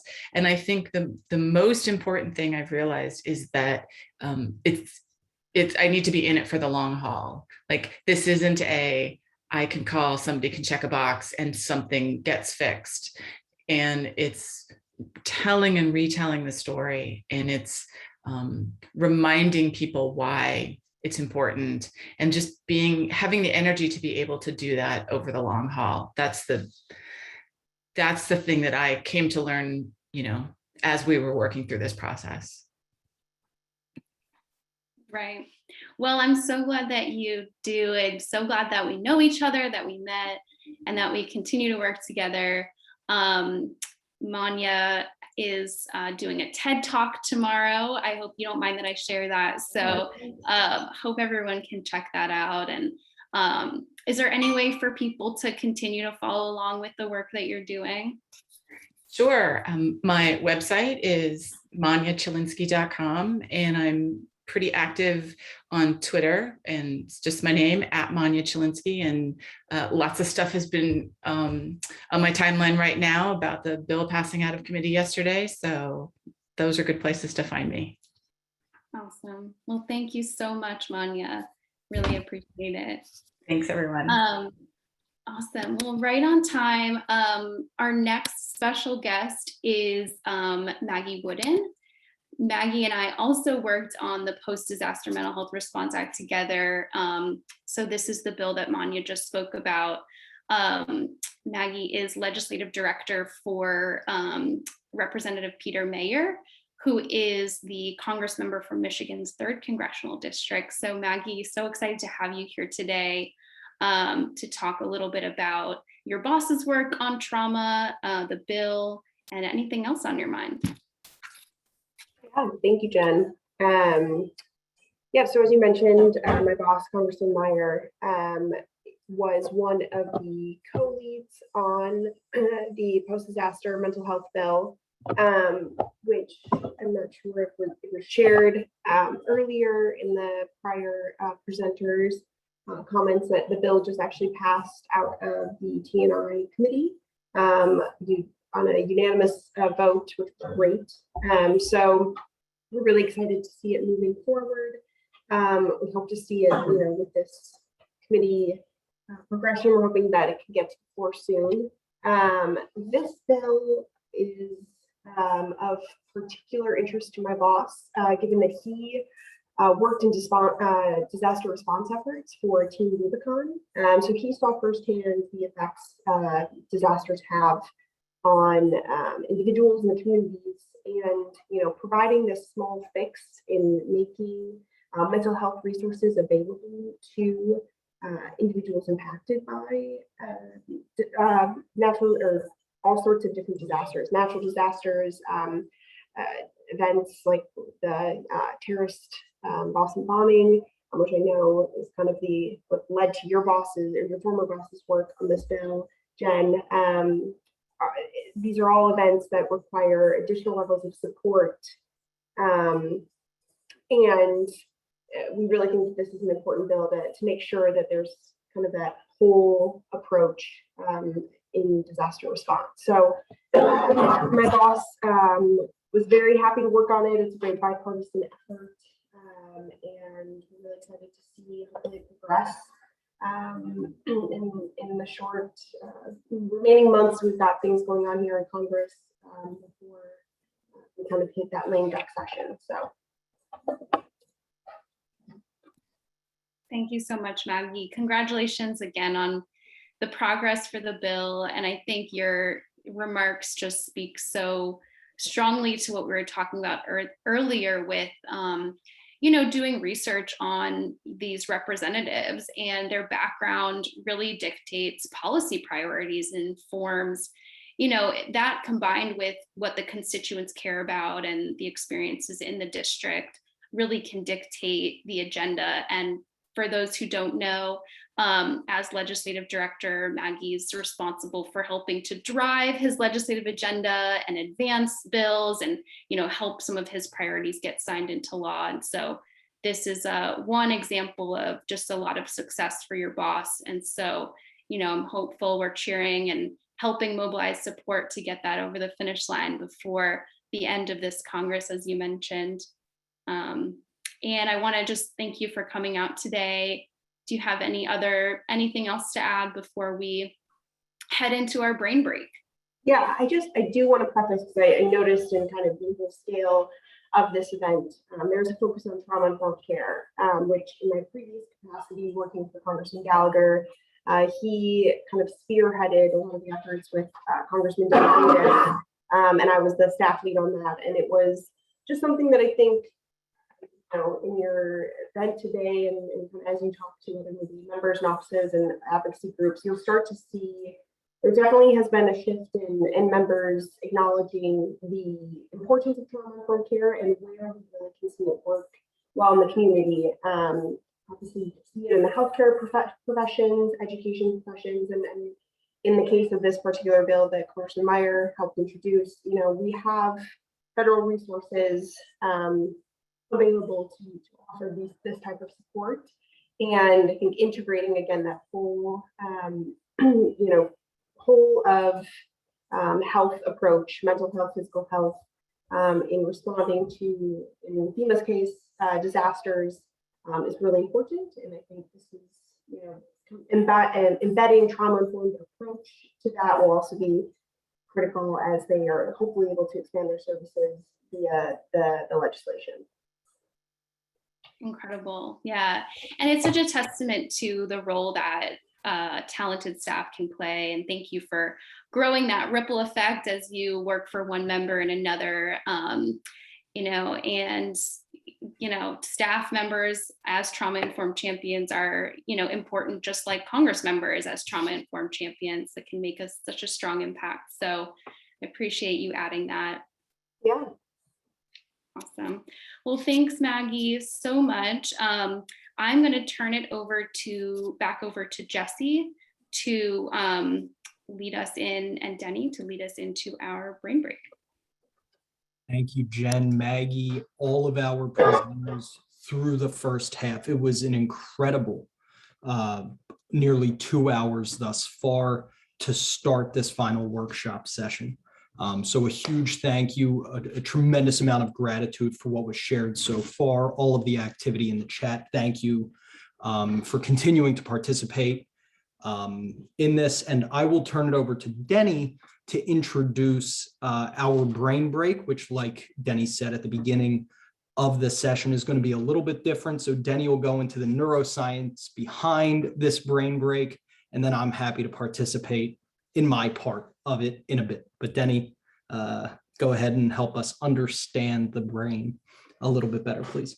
So yes, just with respect to finding relief on a brain level, Jesse is going to be the feature attraction here. So he's going to illustrate this. But basically, there's a couple of things that helps our brains. Like we know on the surface that it helps us feel better and it reduces stress. It reduces depression, even, and anxiety and other sorts of mental health symptoms, including post-traumatic stress symptoms.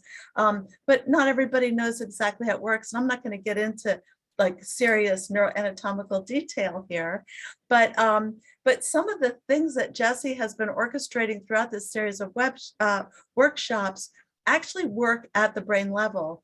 And so what we're going to do here is illustrate how singing works, and Jesse will feel the benefits of singing because he's going to do it. But maybe all of you could kind of chime along. Many of you will know the words to the song that he's going to sing, if I'm correct about that. But in preparing, some of the things that Jesse has had us do early on was just touch. And just going like this with our hands, and it's you can just feel the diffusion. You can feel the emotion just sort of draining, the negative emotion, the anxiety that being pent up in front of a computer for several hours already today, and the need to just diffuse.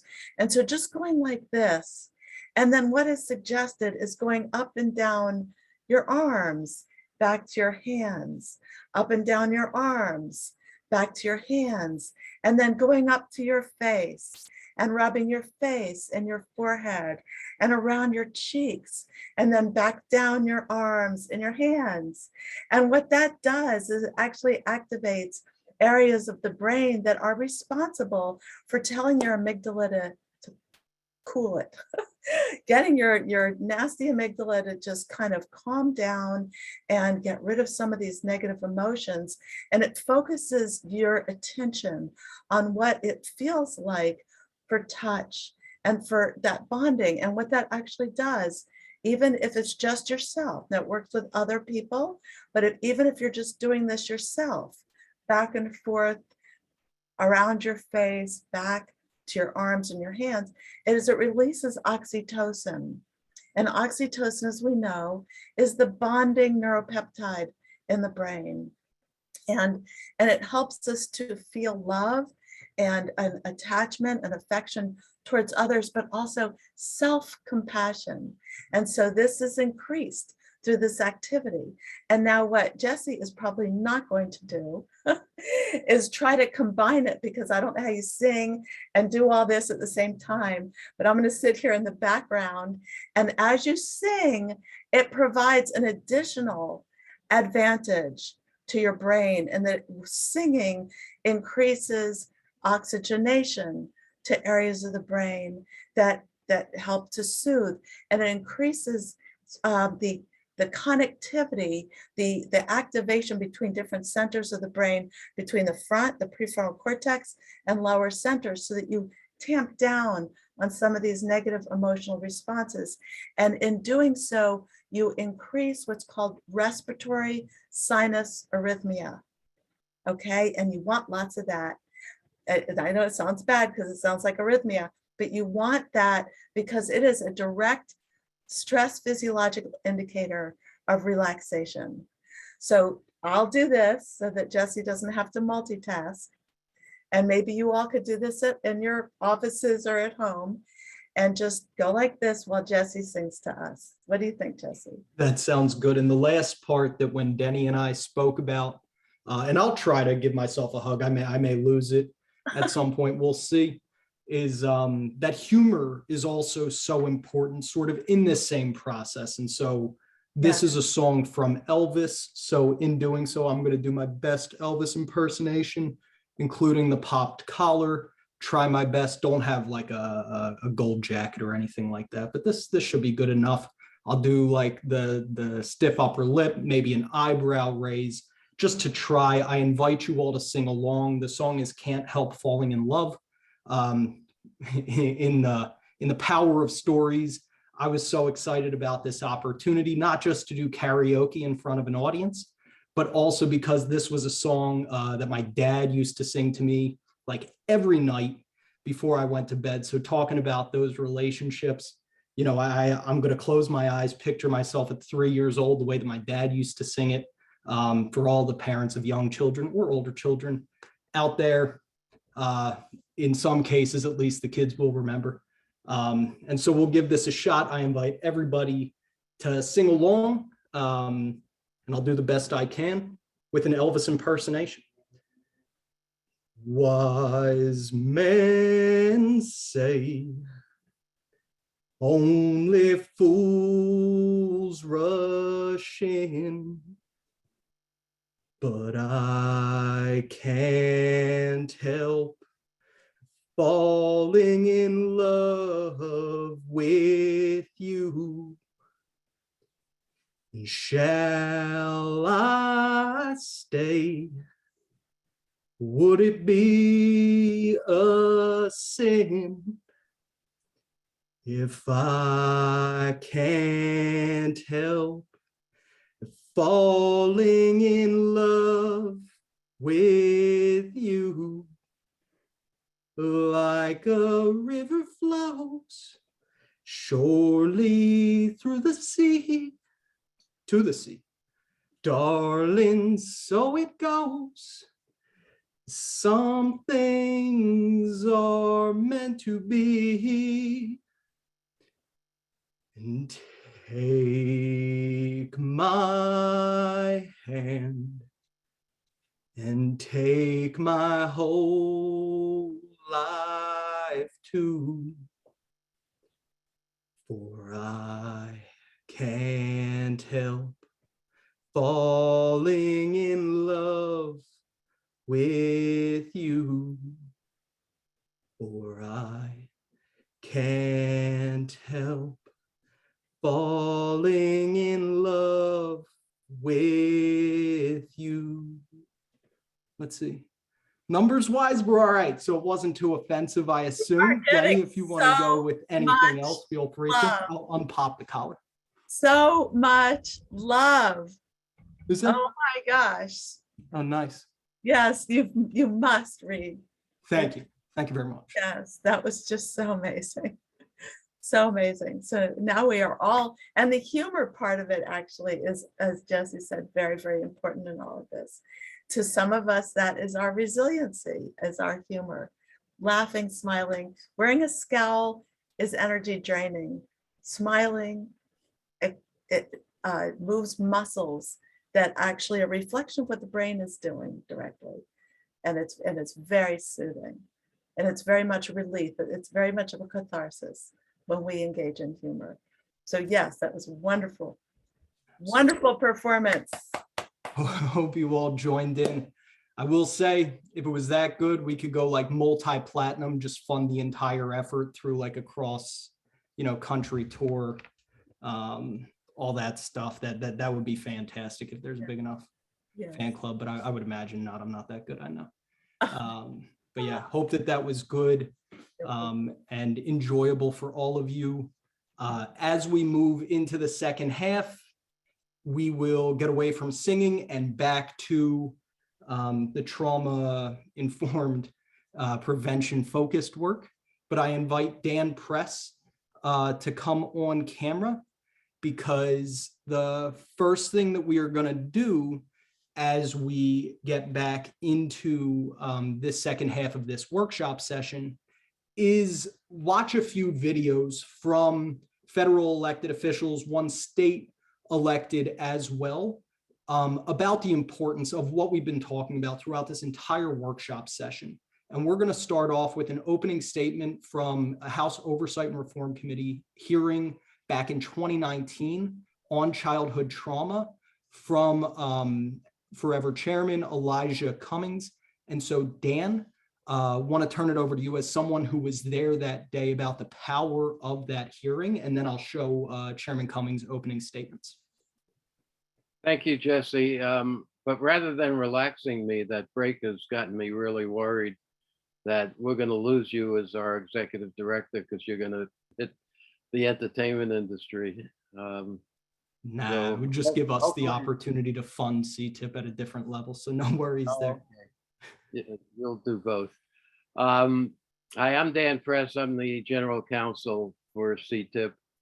And when CTIP first started going up to Congress and advocating for trauma-informed legislation, we really got blank looks. People didn't know about the ACE study, even though it was 20 years after the ACE study. They didn't know about the ramifications of trauma for suicide and substance abuse and diabetes and obesity and all the other things we know about now.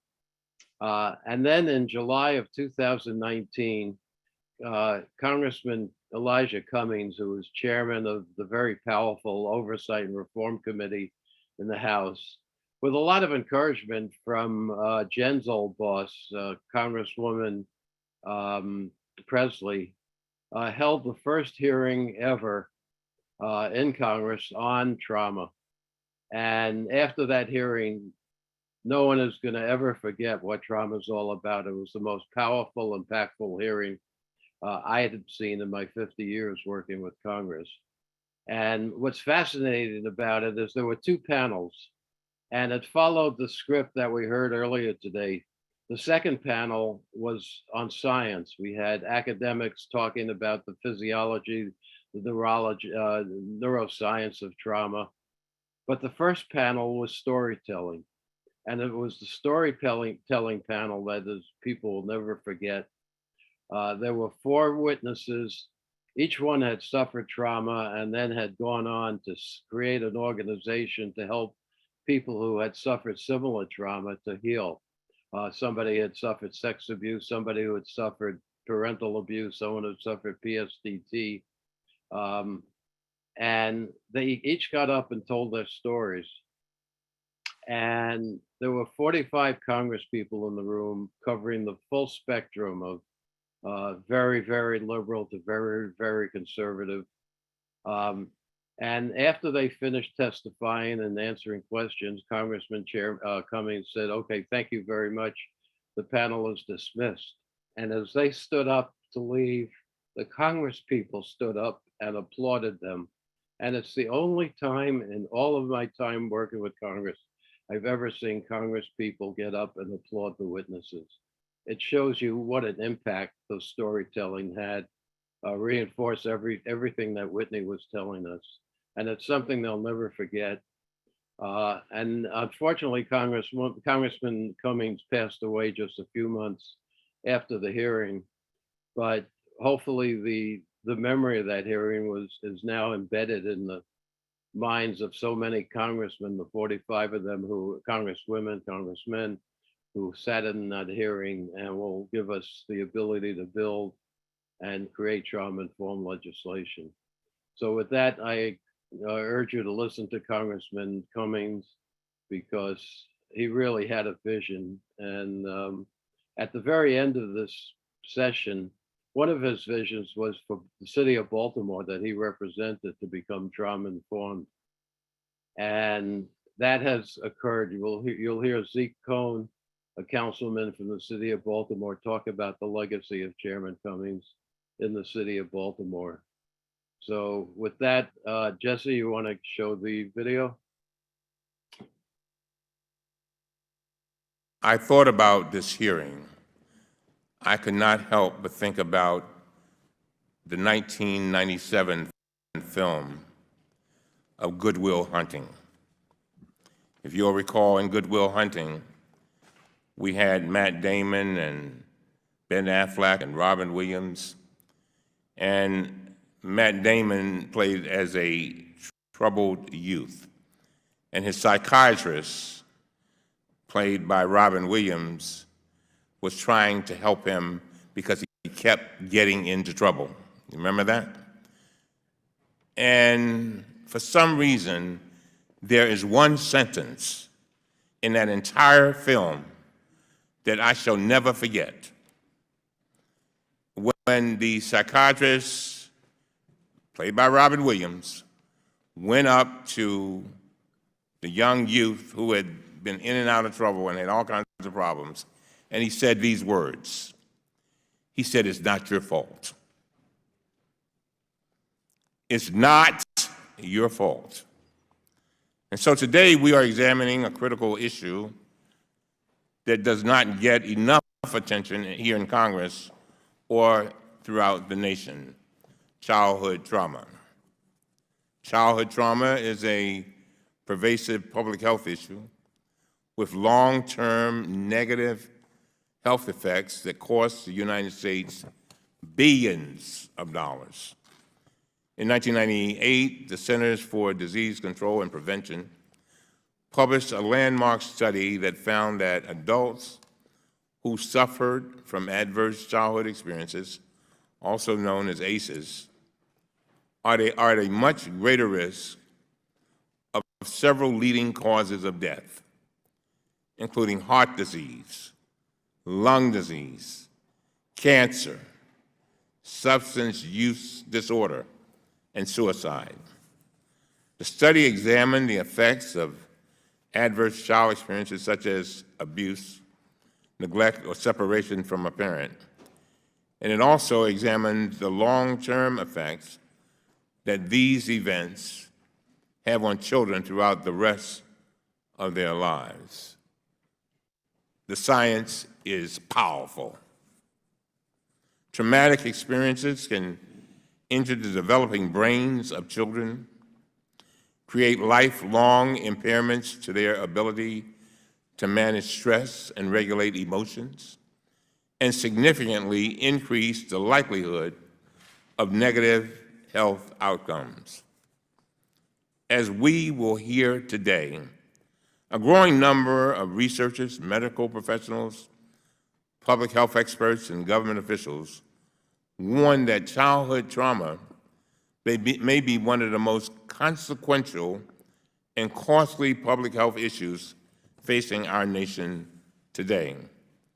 The CDC recently estimated that cases of substantiated child maltreatment in 2015 alone will generate consequences that will cost the United States $428 billion. As staggering as that may sound, the CDC warns that this estimate likely undercounts the true cost to our nation because it examined only some of the types of trauma that children experience. The good news, and the reason we are holding this hearing today, is that childhood trauma is preventable and treatable. The effects of traumatic experiences can be identified. Damage can be healed. And children who have experienced trauma can become thriving and productive adults. To do this, we need a comprehensive federal approach that recognizes the severe impact of childhood trauma and prioritizes prevention and treatment. I applaud the efforts of dedicated professionals at the CDC and other agencies to address childhood trauma. However, efforts at the federal level are still severely underfunded, and they do not provide the comprehensive whole child approach we need to combat this crisis. Childhood trauma is a nationwide public health issue associated with an epidemic of negative health consequences. For example, in 2017, substance use disorder, and suicide took approximately 150,000 lives in this nation and reduced life expectancy for the third year in a row. The federal government should be providing national leadership and resources to combat this public health epidemic. Some states and localities are implementing promising programs to help prevent and treat childhood trauma that can inform federal solutions. State and local health agencies are on the front lines of the childhood trauma crisis. They are confronting many of the negative health consequences that trauma produces. Sadly, I see this every day in my city of Baltimore, where far, far too many of our community's children are suffering severe trauma, including experiencing or witnessing violence or losing parents to violence, incarceration, or substance use. As we will hear today, and state and local agencies are pioneering innovative interventions to address the crisis, and I want to thank all of our partners in this effort. The Government Accountability Office has highlighted several of these promising efforts. However, it has also warned that states are facing limitations in funding, technical capacity, and personnel to address this complex and multifaceted problem. I often tell my staff that when people come into my office who are troubled, that they must remember that many of the problems that they suffer today started when they were a child. And there are two paths of life, I tell them. There's one path that is your destiny. The other path is development. And you've got to have both. And so, as a nation, we have a significant economic incentive, and more importantly, a profound moral imperative to ensure that our children have the opportunity to thrive and succeed. That is why we are having this hearing today. And I want to thank all of our witnesses. Everybody is here. And now I am pleased to yield to our distinguished ranking member, Mr. Jordan, for his opening statement.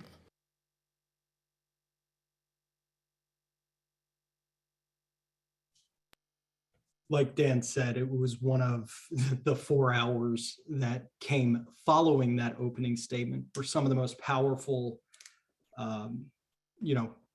parts of a hearing in Congress that, we can remember.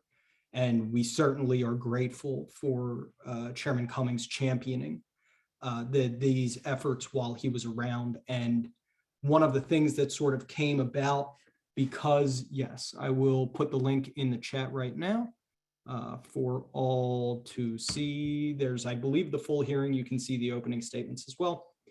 One of the things that sort of came out of follow-up conversations with Chairman Cummings' staff was the need to hear more about the trauma-informed movement, about how trauma and resilience and prevention were impacting representatives' districts from their constituents, which was actually one of the calls to action, if not the call to action, around the development of the National Trauma Campaign. We started developing the National Trauma Campaign in the weeks following. I mean, the development of really came about in the weeks following this hearing back in 2019.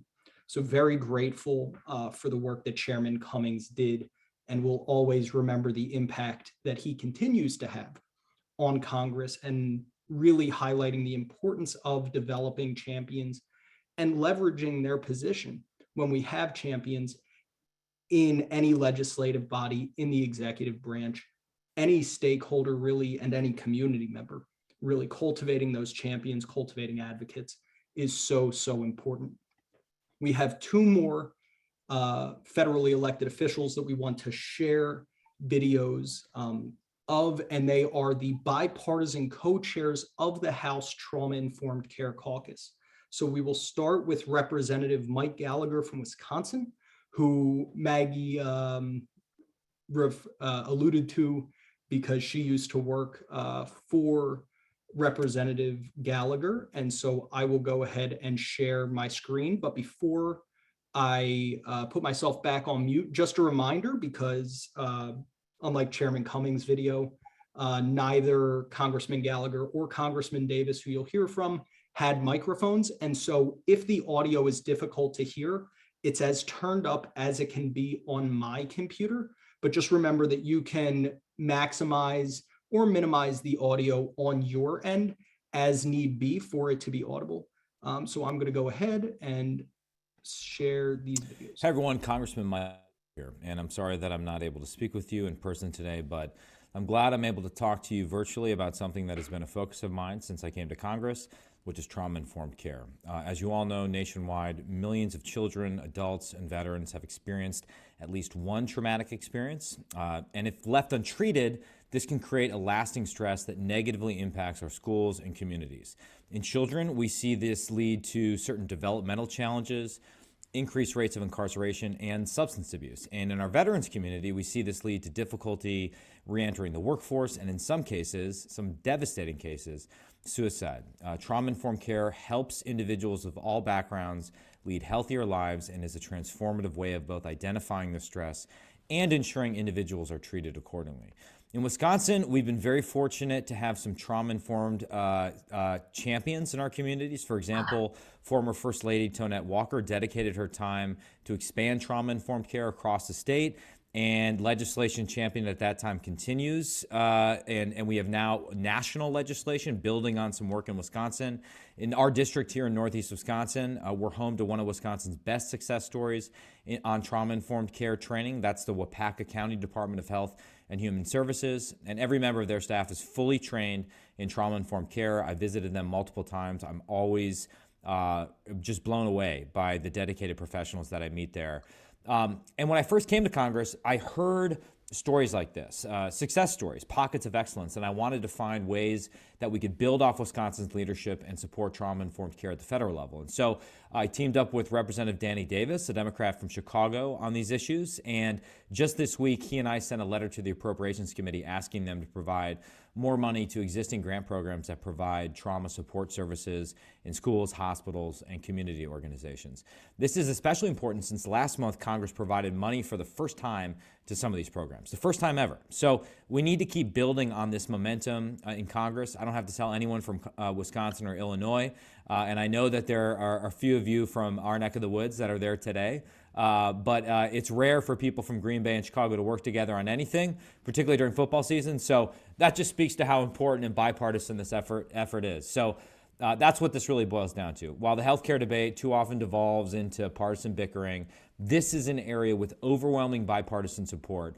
And when I first came to Congress, for example, I introduced a resolution recognizing the importance of trauma-informed care, which passed the House with unanimous support. Quite honestly, I was surprised by that. It's rare to get unanimity on anything in Washington, D.C. So, and additionally, the bipartisan bicameral opioid bill signed into law in 2018 included a number of trauma-informed care provisions that focused on the intersections between substance abuse and trauma. So we still have much more work to be done, particularly after seeing the devastating stress and mental health issues that have arisen, particularly in kids following the COVID-19 pandemic. But fortunately, this movement is only gaining momentum, thanks in no small part to you all and groups like the Campaign for Trauma-Informed Policy and Practice Group. I know with your help, we can continue to advocate for trauma-informed care and ensure that more organizations across the country become more trauma-informed. So thank you, and I hope you have a great rest of your conference.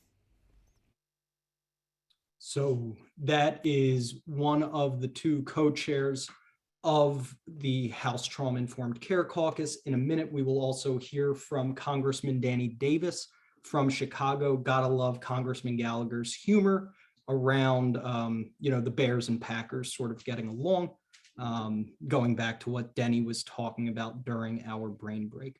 But I am going to go ahead and share this video that Congressman Davis sent to us as well for the workshop session. All right. This is Congressman Danny Davis, and I want to thank the organizers of this conference and the over 3,000 registrants for putting the issue of trauma front and center, and for specifically discussing how public policy can prevent and ameliorate trauma. I want to tip my hat to the over 100 Illinois organizations who are attending the conference as well. I know firsthand about how trauma affects individuals, families, and communities. As a matter of fact, I live in a community that has been bereft with gun violence for a number of years, which is an indication to me that there are far too many guns in the hands of people who should not have them. In Chicago, 1 out of every 5 teens aged 15 to 17, South and West Side, have witnessed a shooting. Trauma from substance abuse and children entering foster care, Sorry, say that one more as time. well as many other issues. I lead the Rise from Trauma Act with Senator Dick Durbin to expand the trauma-informed workforce and increase resources for communities. I am proud that we've already had some big successes with trauma policy. We created a task force across agencies to establish a national strategy and promote trauma best practices across all relevant grant programs. We've created a new $50 million mental health in schools program, increased funding for the National Child Traumatic Stress Network.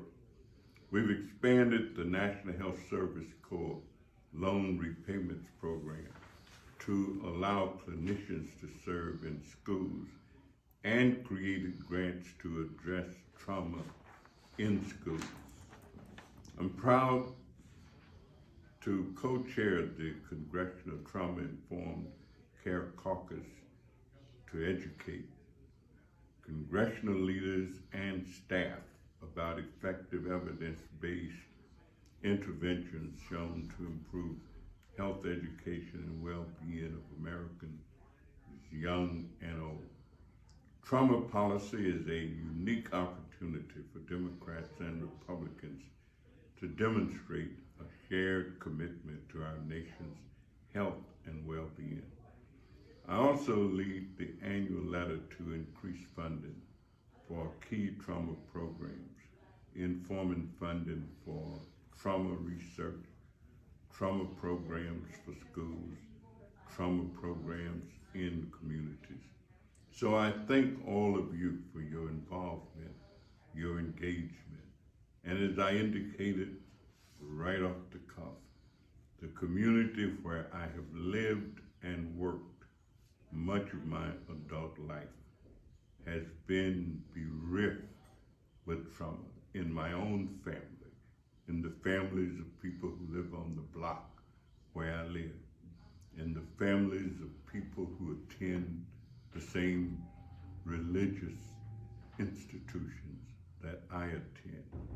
I have attended so many funerals of young people over the last 20 years until, if I was counting, I'd probably be into the hundreds. And that's no stuff. That's real. I thank all of you for trying to help put an end to this situation and better inform us on how to treat it. Have a great conference, and thank you very much. We are very grateful to both Congressman Davis and Congressman Gallagher, as well as Chairman Cummings, with Congressman Davis, Congressman Gallagher, for getting us these videos. You can hear the personal narrative that exists for both of them, why they're both passionate about issues surrounding trauma-informed care. It is important to continue to highlight that this is a bipartisan or nonpartisan issue, regardless of where someone falls in that continuum that Jen showed us at the beginning of this workshop session. Or, there are reasons that people care about preventing, mitigating against the effects of trauma, and reducing trauma across the population. It impacts everybody.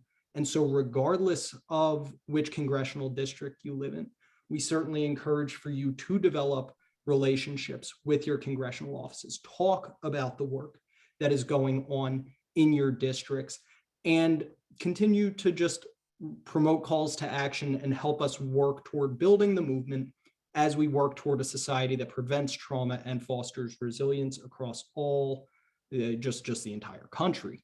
All individuals, families, and communities need to have the opportunities and supports necessary to thrive. As has been said in the chat a few times, this work isn't just at the federal level, of course. Because of our capacity right now, CTIP does focus at the federal level, but there are so many incredible groups that are doing work at the state level as well. And we want to continue to grow and cultivate advocacy at the state, local, and tribal levels as well. There is a group that Dan and we've had the pleasure of supporting the development of and mobilizing called LIFT, which is Legislators Invested in Fighting Trauma. Those are state legislators who are working across state lines, co-chaired by Democrat Assemblyman Hevesi, who you will hear from in a moment, who is a Democrat from New York, and Representative Sherry Conley, who is a Republican from Oklahoma. And we continue to see how champions can exist at all levels of government. We'll hear from a local council person in a bit as well in the city of Baltimore. And we just want to continue to encourage people to develop relationships with their offices, reach out, and continue to promote this important understanding at all levels of government as we funnel resources and supports to the trauma-informed, prevention-focused, and healing-centered movements. And so without further ado, I will show the 5-minute video of Assemblyman Hevesi talking about his interest in trauma-informed care, ACEs, and certainly encouraging advocates to get, like all of you and us, to get involved. So showing that now, and I promise not to pull up the chat box in the middle this time. My apologies. I was seeing if it was saying like, we can't hear it, and it turned into like, we can't see. So my apologies there, but I will go ahead and share the Assemblyman Hevesi video.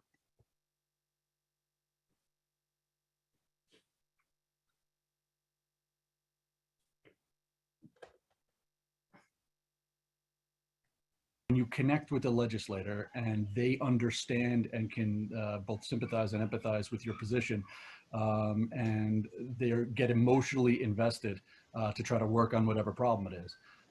Now, you got to remember that elected officials all day long, every day, they go into meeting after meeting after meeting, and they do the best they can connecting to everybody.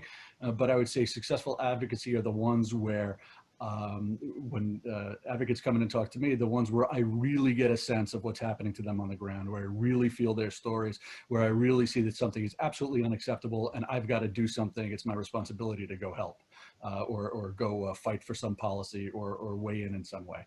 So it's the personal connection that I find as the best advocacy. I was chair of social services. One of the primary issues we worked on was homelessness.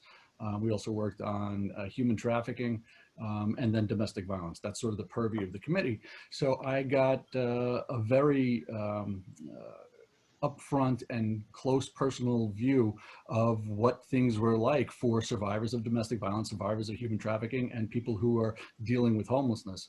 And the more I got to talk to them about their stories and see how not only is the system stacked against them, So it makes them hard to succeed and rebound after these, really terrible traumas. But in many cases, we just re-traumatize people once the government tries to get involved and help, which is just not good. So by hearing personal stories from people who are living it, and I mean for people who left my meeting and went out and they're homeless again, those kind of things impact me in a real serious way. So I've had a lot of experience over the last couple of years with personal stories like that.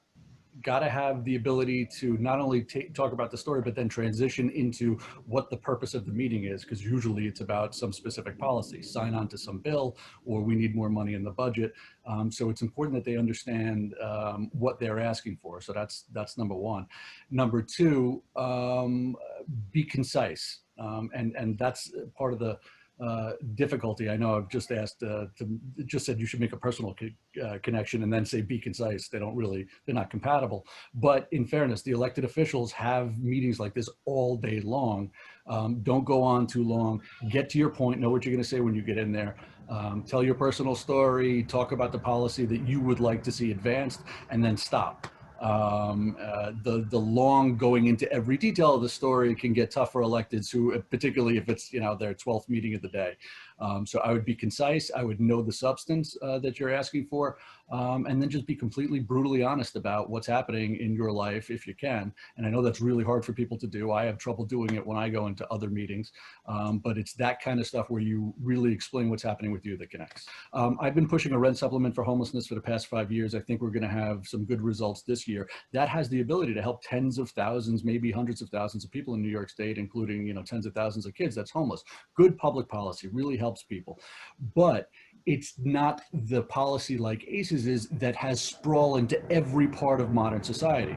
So the argument that I've been making is if you're able to prevent trauma or help the kids by giving them trauma-informed services, you're preventing societal problems that run the gamut. You're stopping them from having healthcare issues that cost a lot of money. You're stopping them from failing out of school. You're stopping them from going to prison. You're stopping them from being on public assistance in perpetuity. You're stopping them from the high rates of suicide. You're stopping them from a life potentially ruined by alcohol and drug abuse. So if you focus on this one policy, you can affect the entire society. And I have been in this business now 15 years as an elected official. I have never seen a policy that has more upside to potentially do positive benefit for society if we focus on it and do it right than childhood trauma. It's the linchpin. It's the causal act that is manifesting in terrible societal costs for us.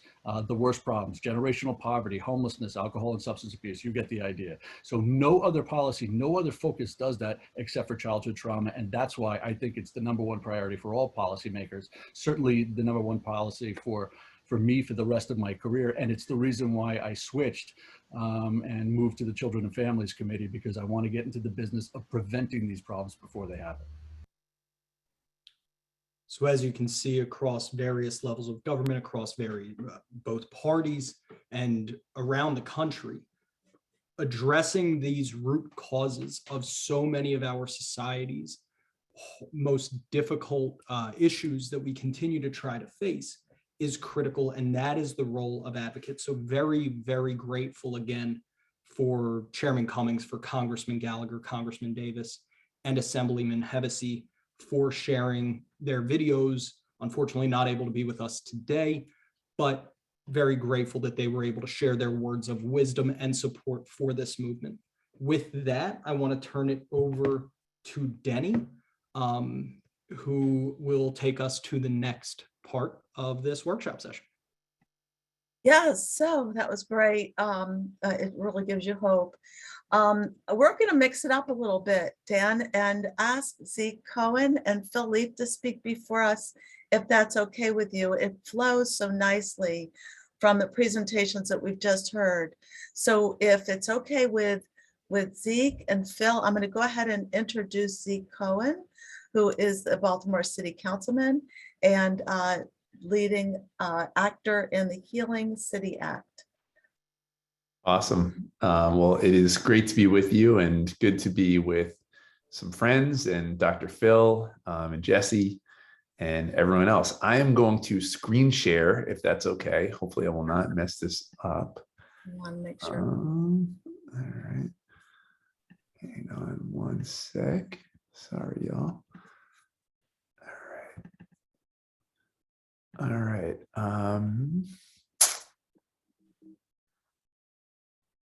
Okay.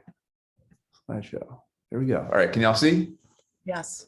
Great. All right. So I'm going to talk about Healing City, Baltimore, which is legislation that we passed and also a movement that we are proud to be part of in the city of Baltimore. So I think it's important to start with context. Ours is one of the most segregated cities in America. And the reality in Baltimore City is that if you are born in Roland Park, which is a predominantly white neighborhood, you are expected to live, on average, more than 20 years longer than if you were born in Sandtown, Winchester, where I used to teach, which is a predominantly Black neighborhood. And I will argue that that is the result of public policies that my forefathers on the Baltimore City Council passed. Beginning in 1910, we were the first city in the United States to legally segregate through city code. We were followed by Dallas and Newark and a number of other cities, but we were a pioneer in that regard.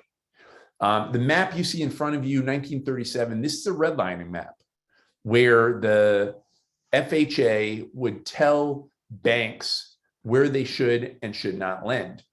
And in the predominantly Black neighborhoods, they would not provide traditional home mortgages. And so people got brought into really predatory contracts and were not able to attain a home or wealth.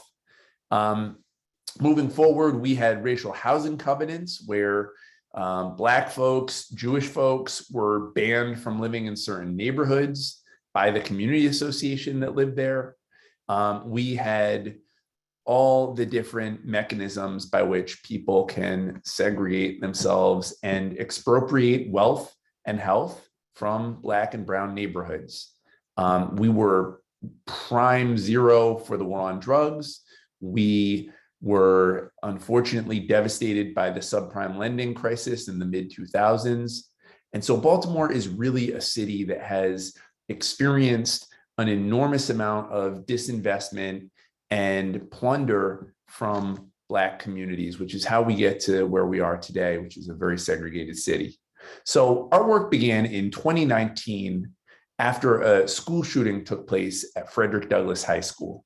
It's a school in West Baltimore. A gentleman came in with a gun and shot a school staff during school hours. Now, as you can imagine, this was a devastating event for the students that were there, the staff, really the entire community. Young people described having to duck in place, hearing the sound of gunshots in their school. Teachers described just being completely traumatized and violated by what had taken place. And so we decided to hold a hearing in the City Council Education and Youth Committee. And the purpose of the hearing was youth voices, youth violence. And the idea was we wanted to hear directly from young people what they thought we needed to do in order to reduce their exposure to gun violence. And a lot of the adult conversation at the time at the school board level and the legislature was about, should we have more metal detectors? Or should we have our school police be armed while they're walking around in school, with the theory being that a good guy with a gun could prevent a bad guy with a gun from shooting up a school? The problem is that Baltimore is already incredibly over-policed. And what our young people said, and in front of you is Damani, Jayana, and Brianna, 3 juniors that were there at Douglass at the time, is we are already over-policed. We don't want more metal detectors. Our schools already look like jails. We don't want more guns in our schools. We already have too many guns in our communities. You all are spending too much time focused on how to police us, when what you need to be doing is focus on how to prevent violence from occurring in the first place. And in only the way that young people can do, they named every single adverse childhood experience in the book. They talked about what it was like to grow up without a parent, to grow up experiencing homelessness, to grow up dealing with food insecurity, community violence, just the day-to-day grind of being Black in a city that was one of the birthplaces of redlining. And they looked at us and said, that's what you need to be focused on. Not just this horrible, but extremely rare one-off school shooting that took place, but the trauma that collectively is compounded throughout our lives and is part of our day-to-day experience growing up in Baltimore. And I'm a former teacher. I started my career as a teacher in West Baltimore and in South Baltimore. And when you hear young people as a teacher speak with that level of precision and power, it really behooves you to listen. And so after the hearing, I ran up to these three and I said to them, listen, I think you're spot on. I think there really is a need for us to focus on trauma instead of just this awful event. But instead of me going back and writing a bill, why don't we work on it together? Why don't we try to write some legislation together? And so we embarked together on a massive citywide listening tour. We listened at City Hall, in libraries, in laundromats, in rec centers, in classrooms. And what we were trying to find out from people is what we could do to legislatively address trauma. And what we heard was a lot of pain, but also a lot of healing. What we heard overwhelmingly was that, this is a city that has experienced many, many lumps, but we also have so many amazing people in different spaces that are doing great healing work. Physicians, barbers and beauticians, educators, young people. I'll never forget, one conversation we had was with a guy named Troy Stanton. He was a barber in West Baltimore, and he was actually shot in his barber shop, and he survived. And he created this thing, More Than a Shop. It's a nonprofit. And what they do is they provide blood screenings and helped during COVID with, they passed out COVID tests, and they work with people in barbershops. And Troy said to me, Zeke, in places like Baltimore, we, the barbers, are the healers of our communities. And he said, when I was shot in my barbershop, I realized something, which is that these are healing spaces. And when people come into the barbershop, they're vulnerable, they're open, they're able to have some really deep conversations in a way that for a lot of people of color, we feel deeply stigmatized and pathologized when we're in the hospital, but not in the barbershop. And the other thing he said was, there's something really healing about touch and about the way we literally put our hands on people when you give you a haircut. And he said, the thing about it is that we touch the victims of violence and we touch the shooters. And you will never know as a barber whether that haircut that you gave might have prevented someone from going out and using their gun. And so all around the city, we heard from folks that not only did we need a legislative approach to solving trauma, but that people wanted to be involved. People wanted to be part of a healing city. Because in Baltimore, and I'm sure wherever you all live, one of our challenges is that we have great people doing great work in a lot of spaces, but it is often very, very siloed. And we have a hard time talking to each other. So about a year later, we held our first ever Healing City Summit. We went to Morgan State, which is one of our HBCUs in East Baltimore. We had about 350 young people from across the city. We did panels and poetry and TED Talks on how we could heal from trauma, and it was entirely youth-led. That young woman was the MC, and she quite literally dropped the mic. Then the next day, we went over to Coppin State, which is our other HBCU, and we held a huge community healing fair. And we had our barbers and beauticians giving out free cuts. We had a DJ, we had every nonprofit under the sun. We had so much of Baltimore together in one space, and it was beautiful. And then we marched over from Coppin back to Frederick Douglass High School, where the three young people, Brianna, Jayana, and Damani, spoke about what it was like to not only have had this horrific, tragic, traumatic experience in their school, but then what it was like to do something about it and to actually write legislation and to have created a bill for the entire city of Baltimore. And then right there in their school, Mayor Jack Young, who was our mayor at the time, signed our legislation. We called it the Elijah Cummings Healing City Act. And it made Baltimore the first city in America to have legislated trauma-informed care. And I will say that we named it after Congressman Cummings, who I know has been invoked throughout this conference many times, who was, as you all know, a national leader in this work, held that congressional hearing with Jesse and so many other folks, but who also came back to Baltimore and got a group of us together and said, look, if we can't solve this in our own city, what are we doing? And he said to us, I'm not going to be here that much longer. He was very, very sick at the time. He had had cancer, and we actually didn't know how sick he was, but he had been sick for a very long time. And he said, you all need to pick up the ball and run with it. And he put his arm on my shoulder. He had been an incredible mentor and friend, and said, run with it.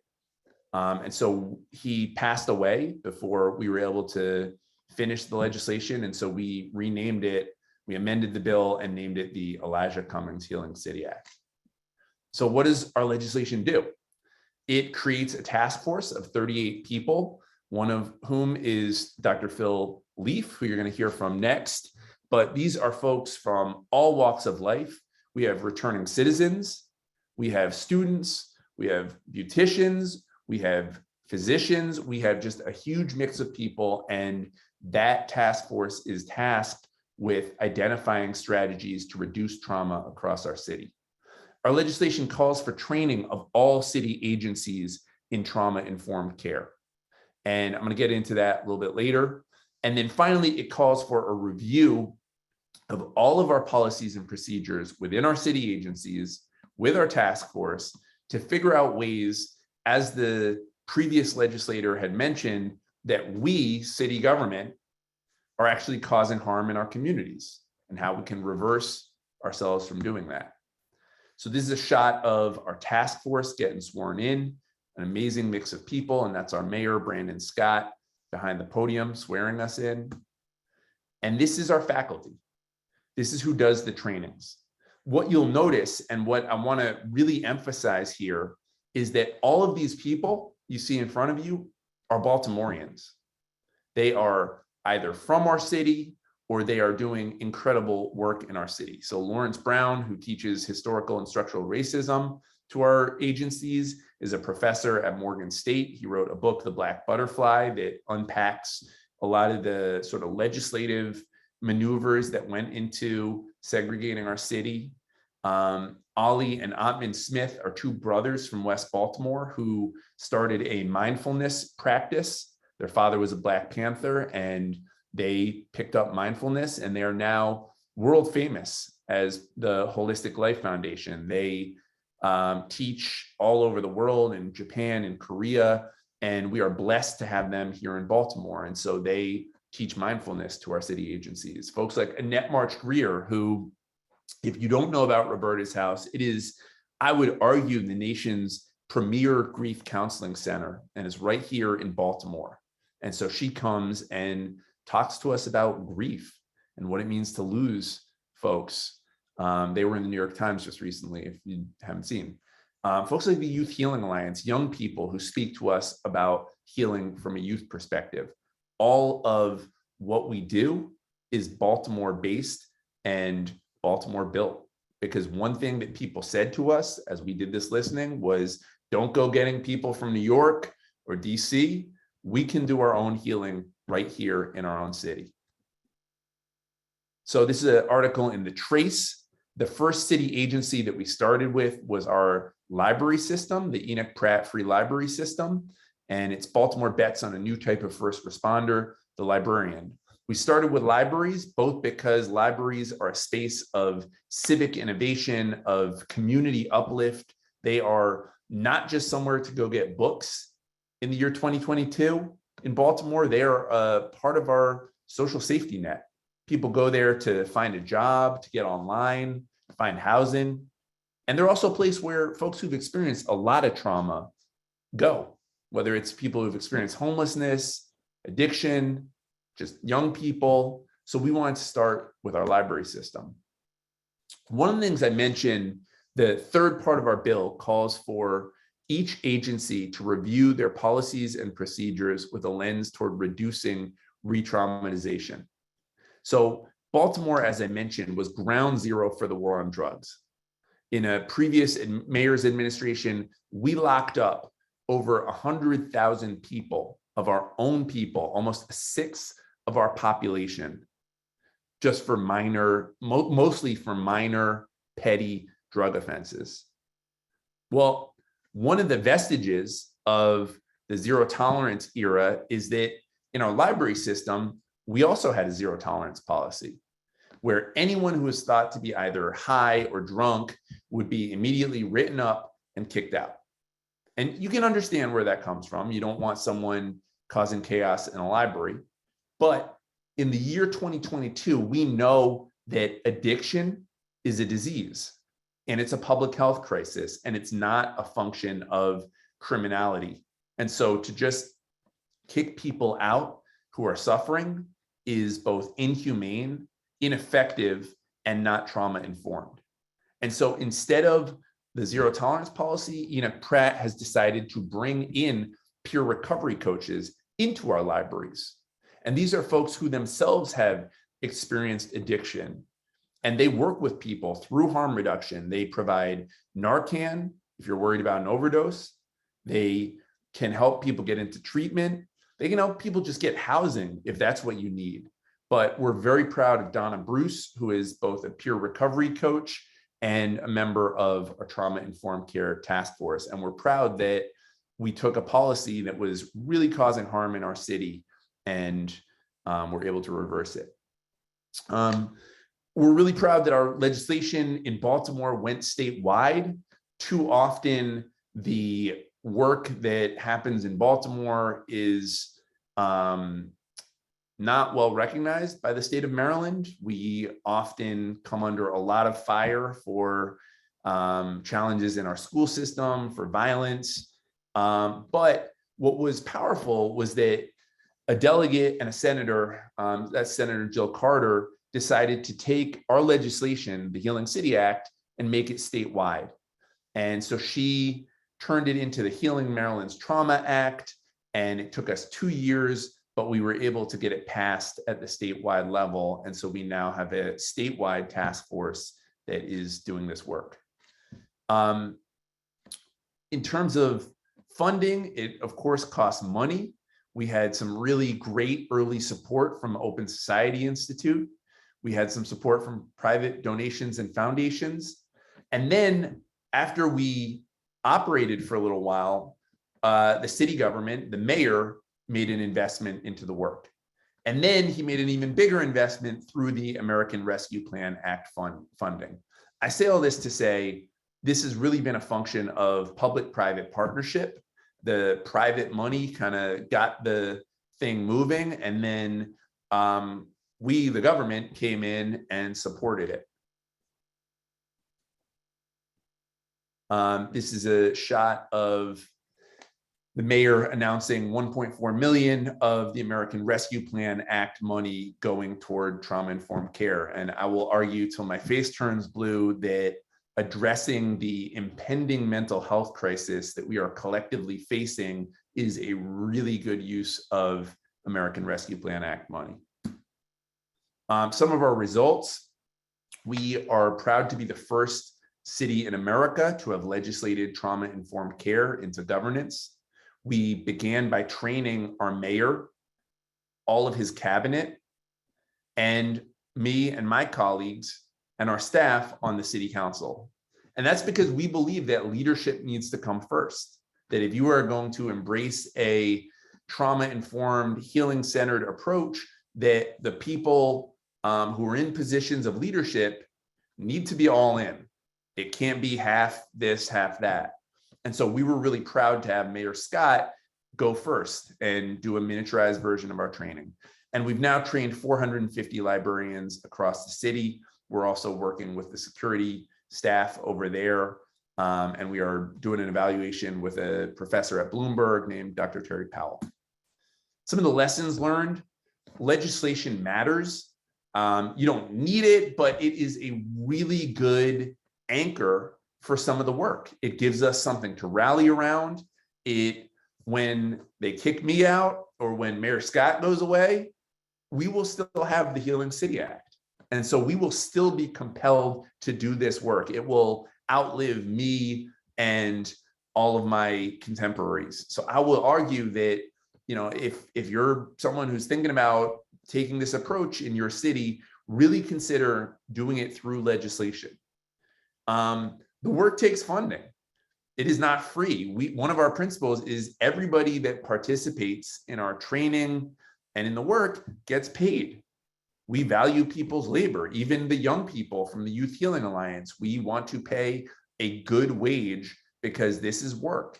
And so you got to be able to fund it. And then finally, we are the medicine. And the idea here is we collectively have the ability to heal trauma through relationships, through community mobilization. It doesn't matter whether you're in Toronto, Canada, Baltimore, Maryland, or Detroit, Michigan. Every city, every municipality has the ability to do this kind of healing work. And we ourselves have the ability to help each other heal.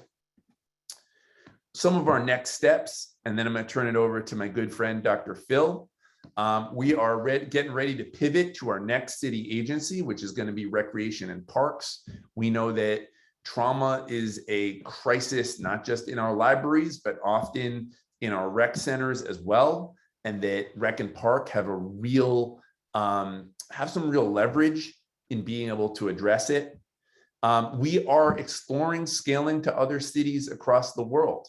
There's been a lot of interest from folks in Cincinnati, reached out in Seattle, in Toronto, in a number of places in what replication could look like. And so we are starting to think about what that could mean for Baltimore and for the work that we're doing, because this is, from my mind, this is open source. We feel really strongly that you can do it. We were able to do it and you can too. And then finally, we are open for partnership. The reason this work has worked so far, and Phil is a great connector, is that we really want everybody at the table. Whether you're a professor at Johns Hopkins Bloomberg or a returning citizen who is coming back home from incarceration, you have a place at this table. And so I will say to any of the 198 folks that are on this Zoom, we would love to partner with you as well. Please reach out. My email is zeke.cohen@baltimorecity.gov. I'll put it in the chat, but we really are looking for partnership as we move the work forward. And just want to end on this note, which is that, like I said, Baltimore was the first city in the country to have legislated residential segregation into law. And we are really proud that we're now the first city in America to have legislated a cure for the harm that it caused. And that is what we intend to do moving forward. And with that, I'll pass it back to Diana and Dr. Phil. Thank you so much for having me. It is really an honor to be with you all. Zeke, that was amazing. Absolutely amazing. I'm going to parrot what Dr. Howard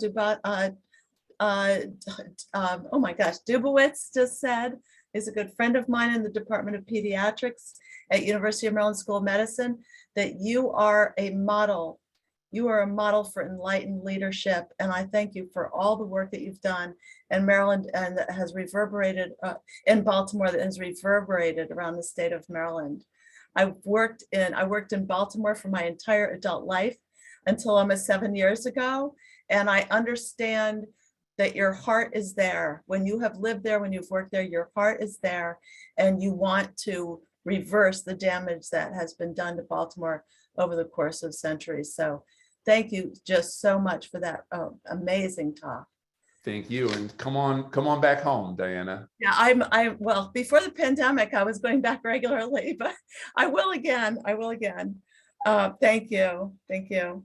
So I'm going to introduce now my very good friend and colleague. I sort of hesitant to call him Dr. Phil because it might get confused with somebody else who's well known.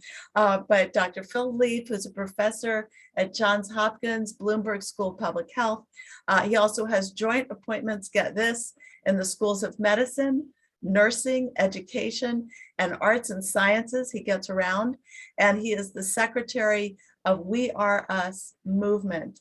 And if you want a mover and shaker and one that never gives up and knows what persistence means, it is Phil Leaf. Take it away.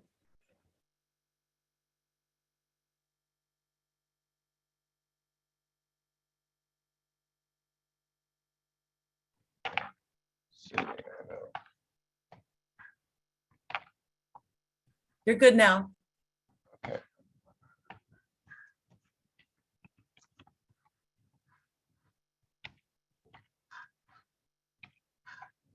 Sorry, let me unshare and start again. Okay, so thanks.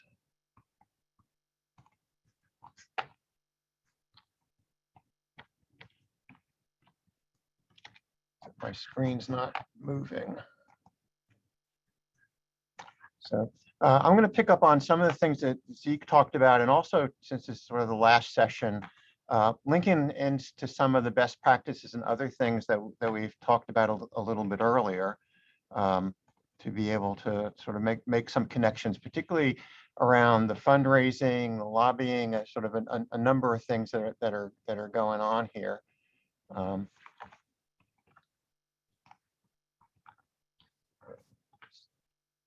We were able to see your first slide very well. Okay, let me go back and, all right. So as I mentioned, those are things, but also one of the things that Zeke didn't mention was, even though there's now a task force that the mayor appointed, the We Are Us movement, the Healing Cities movement has continued to meet, but Zeke's continued to chair it. So we both have sort of the formal legislatively constituted group, which is able to deal with the legislation, which, as Zeke said, talked very much about what the agencies be doing, but also are continuing the work from the community perspective and what the community groups want to be doing. Now, also a little bit more to think about Baltimore. So Baltimore, the leading cause of death for children is actually homicide. I don't think many of the other people on this Zoom live in communities where the leading cause of death is homicide, and I hope not. And homicides are actually lower in terms of overall numbers than drug overdoses, suicides, and so we have a lot of these kind of traumas. But as Zeke said, we are the home of redlining, and even before redlining, we are sort of the northernmost part of the South. So racism and structural impediments are in existence for Baltimore for a long time. And so but also as you can see in Baltimore, and I think in many of your communities, even thugs cry. And I think one of the powerful things that he mentioned about our barbers and stuff is that everybody gets haircuts. And so they're actually able to reach out to some of these folks and help them turn their lives around, because they've been cutting their hair since they were kids often. And these, again, thinking about how do we have these quality connected relationships? And the quality connection relationships are some things that they may be through what I'm doing as an academic, but most of what I'm talking about are doing because I actually moved to Baltimore, I guess 31 years ago, because I was doing epidemiologic work and just got really excited about the community people that are meeting and the great things that were going on in Baltimore. So Hopkins had been trying to get me to come here for a number of years, but I actually interviewed with the community people to say, here's what I'm interested in doing. Is that something I could be helpful with? We also have a lot of these creches around, and each of those bottles is a different person. So when we have these deaths in the city, it's not individuals. And the reason these are outside is in Baltimore, most people don't have air-conditioned houses. And outside is where they need to be. And one of the things that we started doing 20 years ago is getting the police not to hassle these people on the corners if they weren't disrupting. And here you can see the bottles are, nice. Phil, we cannot see your slides at all now. All right. Yeah, it's trying to, I texted you, but you didn't. Oh, well, I couldn't see. Okay, let's try one more time. Yes, I think you start to share again. So sorry. Let me go try.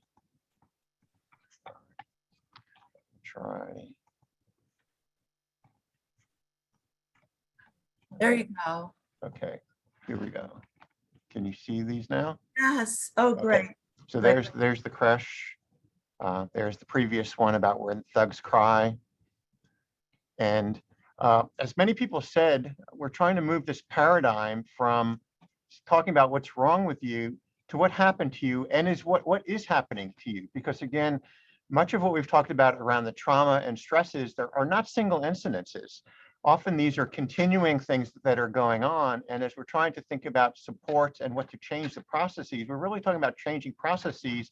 And as Zeke emphasized, and as many of the speakers have emphasized in earlier sessions, racism, other structural things that develop in many ways because of racism or sexism or other things really need to get dismantled and changed, because working on things one at a time, and many people have used this example before of these little children that are floating down the river, and we're working on pulling them out of the river as we see them, and what happens to be people need to go upstream and trying to figure out who's throwing them in the river or why are they jumping into the river and how do we stop those things.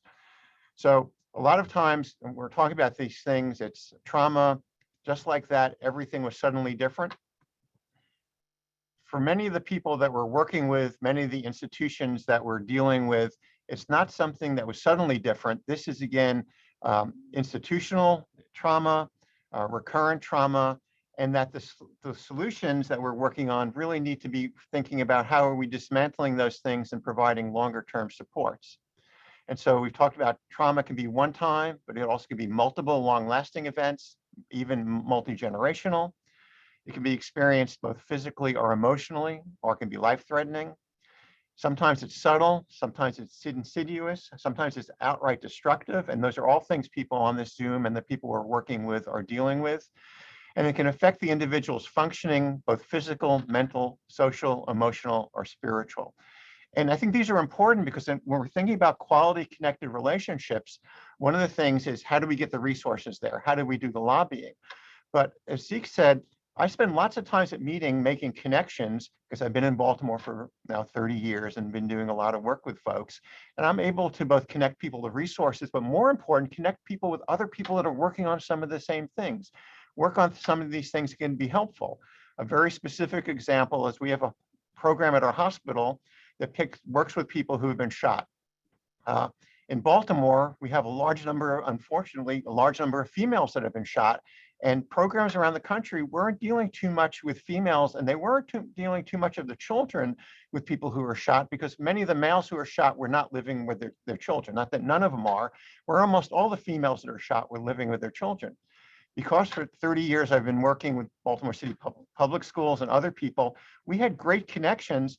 The person who shot the child stops coming to school, maybe having more problems in school. The people that are the teacher, sometimes the social worker, the school psychologist weren't made aware that the events that were affecting the child and the students. So we made sure with the parental permission that we were able to get information out there right away. So after somebody comes, if a young child's going to school and their parent was shot yesterday, thinking that they're going to be taking a test tomorrow, thinking that they're going to be thinking about whatever's going on in the classroom, it's just not really realistic. When the teachers know these things, they're able to make these accommodations. And that's where we talk about making these really connections across these things. We often focus on the start, the acute trauma experiences, but we think it's really important, as Zeke emphasized, the historical trauma. The issue of not having resources in the community, transportation to jobs and how long it takes to get to a job in Baltimore City is important. Baltimore City actually has the second longest average commute of any place in the country. Los Angeles County has the first. Baltimore City has the second. Many of our families have to leave at 6:30 or 7 o'clock in the morning to get to their job. They don't get home till 6:30, 7 o'clock at night. That means their children are not having a family and the adult, but often the other people in the community also are working. And so it's really important to be talking about how do we put these supports? How do we have after school programs, community school programs? When we're thinking about resources and connections, those are the things that we want to be thinking about from a trauma perspective, which we sometimes don't. As often also the community level trauma, these things aggregate in communities. So how do we make sure that we're getting increased resources to those communities and other kind of things? Because again, a lot of times programs are one person for school, or a certain number of children are getting services, but the violence, the substance abuse, the unsafe housing congregates in our communities, in part because of both the structural racism and then the institutional issues such as the redlining, which means we need to make sure we're allocating resources proportionally to where the challenges are, not sort of randomly or consistent across all the funding sources.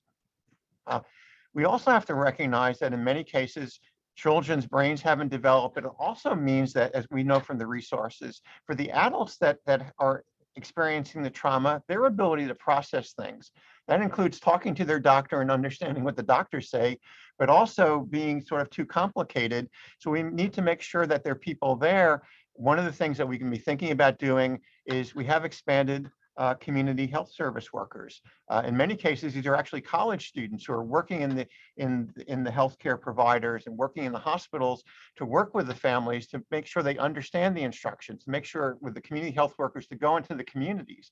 We may not think about these as trauma interveners, but they basically both work at the trauma, but equally important, they make sure that people are, whether it's their children's schoolwork or their health services or other things, are implementing these things when they also may be worrying more important about the basic things, place to live, enough food, and enough clothing, that we know that without the additional supports, they're not going to have as much time to work on the interventions as other kind of things. Again, the previous groups over the sessions, and I suspect many of the people who are watching the Zoom or will be watching the Zoom have attended some of these things, is thinking about the issues of safety, the issues of having choices, making collaborative decisions, incorporating, as Zeke talked about, making sure it was the youth that were driving this, and we're trying to think about the youth solutions and having institutions that are trustworthy and empowering the young people, empowering the community workers. We need to think about doing these kind of things. It also means that if people like myself have relationships with new health commissioners, with new superintendents of schools, what we do is we invite them to actually meet with the young people. And what we found and what the health commissioners have said is, they come into the job thinking they know what the young people they might need. They know what the adults might need. After about 5 minutes of listening to the young people, hearing what their issues are, but also their solutions, they actually wind up changing how they're going to be scheduling their programs. They wind up changing their priorities, and at least in Baltimore, they also say, I want to continue to meet with these young people. How can I continue to meet with these people? I need to have a youth advisory group. I need to have a real community advisory group. These are the kind of things that we think about lobbying and other kind of things, but the things that many of us also can be working on facilitating and doing that become useful. So again, I think as the speakers earlier today talked about, how do we develop meaningful relationships with legislators and also with legislative staff, because the legislative staff are often equally important and have a little bit more time sometimes to think about putting these solutions together. How do we think about those things? How do we think about addressing the intersections around trauma and culture and history and race? The structural inequities that exist. These are all things that have come up in our previous sessions. These are things that that getting the stories out there, making these or including in the stories, having positive examples, not just what's wrong, but we have many people that are working on these issues now who have changed their own lives, and now they're credible messengers to the young people and to the adults for how to do some of these things. A good example is we're fortunate in Baltimore. We're less than 50 miles away from Washington, D.C. And as many people know, 50 miles is the legislative definition of what travel is, which means when some people come from Washington to here, they don't have to get travel expenses. They can just come here the same way as if they were going 2 blocks away. So what we do is when there's a legislative hiatus and the legislators all go home, the staff are staying there, particularly the appropriations and the authorization staff. So we pick them up at 8 o'clock in the morning. We give them a little breakfast. We talk to them for the hour or 45 minutes to get them to Baltimore. And then we have them meet with real people in Baltimore, the people that are going to benefit from their program, if it could be expanded or how to expand it. So they really understand not how Dr. Phil thinks about it, but how real people think about this stuff. We give them some food, let them get home, and they can get back to DC by 1:30. We've gotten 3 hours with them, but they've had some really consequential messages. And we move things like the community, some of the programs that initially were allocated $5 million a year. Because of these discussions, we've gotten up to be $125, $200 million a year. And again, it wasn't us, but again, it was developing the relationships and other things. The redlining is important because essentially things would happen is, so between 51 and 71, 80 to 90% of the 25,000 families that were displaced in Baltimore because of new highways, schools, or housing projects were Black. These structural and racial inequities, even when we're supposedly making things better, we're not necessarily making things better for everybody. And again, thinking about these things, mass incarceration, as Zeke also mentioned, we need to be thinking these things because sometimes our solutions actually make things worse. These are things, again, that come time and time again to the same people. And again, as we're thinking about solutions, how do we make them on a positive pathway, but how do we continue to support them? How do we, that just because we've intervened and because they're doing better, they're still at higher risk for adversity. The other thing is, our workplaces. We need to make sure that our workplaces are hopeful and healing places. And you yourselves on this Zoom, we need you to make sure that you're thinking about these things and making sure that you're not getting overwhelmed with too much work or too much designs or continuous organizational change or constantly looking after money. That you have to have hopeful and healing environments. Your human resource organizations have to be dealing with these kind of things. So again, as we're thinking about the opportunities, and this is again a figure that several people have presented earlier in the sessions, or earlier sessions, we have both the positive things, the health, the wellness, hope, recovery. We have the negative things, but we really need to get to the roots. How are we able to do the roots? How do we put in the fertilizer? How do we make sure there's enough water there? How do we take the plants in if they've just been planted and we have a freeze, as some of us in this area had this yesterday and the day before? And those are things that not necessarily that we do. When I say we, it's not like me as a person, but again, how do we have these relationships? How do we know other people? How do we support each other? And again, this is where people on this Zoom are really important. You guys have lots of information. Even the lobbyists in particular, you're meeting with lots of people on lots of things. The academics, we hear a lot, we provide technical assistance to these state and federal agencies and organizations all the time. Sometimes we hear about things that's not my research project. I'm not going to do that. But there are people in my community that can utilize those things, build on those things. We need to think about how we can transfer those information. And that's where, again, with Zeke, with the movement, we've created this thing. So we have both informal and formal ways of getting information out there. I may not know somebody, but when we're having these regular meetings, somebody else in that meeting knows somebody, and we start making these transformations and transitions of information. So again, it's changing and creating why I am, because we are. We have to make these things bigger. We need to figure out how to strengthen these things, build on creating the partnerships. And the partnerships are, again, one of the things researchers have shown is that it's not the strong connections that have the biggest impact. It's the weak connections. It's finding out information from people. And how do you find out information from people? And again, this is part of the structural inequities. I have the time and resources to be at lots of meetings. I have lots of students. I have lots of colleagues. So I get lots of information. I need to make sure I'm also trying to share this information, not just helping me write good and high-paying grants. But again, I moved to Baltimore. I live in Baltimore because as an old white guy, I couldn't tell people I'm really interested in Baltimore if I weren't at least living here. And go to lots of meetings, just and listen, also just not to talk at them, but just to listen and potentially share information. these are things you are all doing. We all need to do more of these. Then again, remembering resilience does not come in a can. And when we see resilience in a can, that's probably not the solution we were working on. That's probably not what we want to give lots of people, particularly young people, to try to help them do better. So again, not everything that says a word that is sort of what we're doing is actually what we're trying to do.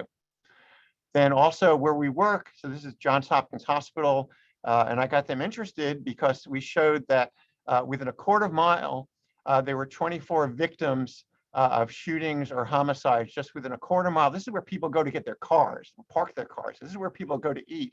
And we had 78 people within, within a half mile of our hospital institution. The staff then got really interested because they realized this is us. Then thinking about funding opportunities, there's lots of them that are going on. One of the things that we did with the SAMHSA funds, that we got small amount of money. We created mental health workers who were actually hired at this time by Johns Hopkins. But what we did is we didn't just hire them for 5 years. After they got hired, they were able to start billing for some of their services. We then recycled that money so that University of Maryland folks, other folks, so we went from two schools that had these expanded mental health services when we started to 20 that were funded by the Grant Start, that 6 years later, 90 schools had mental health services. And they were able to do this because, again, they could bill for about 70, 80% of their services. We got the city and the school system that then pick up the cost for the prevention services. 17 years after that grant ended, those services are still going in the city. So again, it's not thinking about doing these things. Baltimore Core, we're about to get money to hire people to get trained to be community mediators, both hospital mediators, but also community health workers. There's the community-based violence things that CDC provides. There's the other school-based mental health centers, and then Healing Us Together, we got the Niarchos Foundation to develop some training, and we've trained a lot of both faith leaders and also neighborhood leaders for doing these kind of things. There's a lot of funds out there. And so I looked at 3 days worth of funding. This is 3 days of funding in the grants.gov. These are all grant announcements that came out in the last 3 days. I have 44 pages of grants in the last 10 days. Go look at grants.gov. Right now, violence and trauma is sort of the flavor of the month. I've been doing this for 30 years. We used to have to beg to get a little bit of money.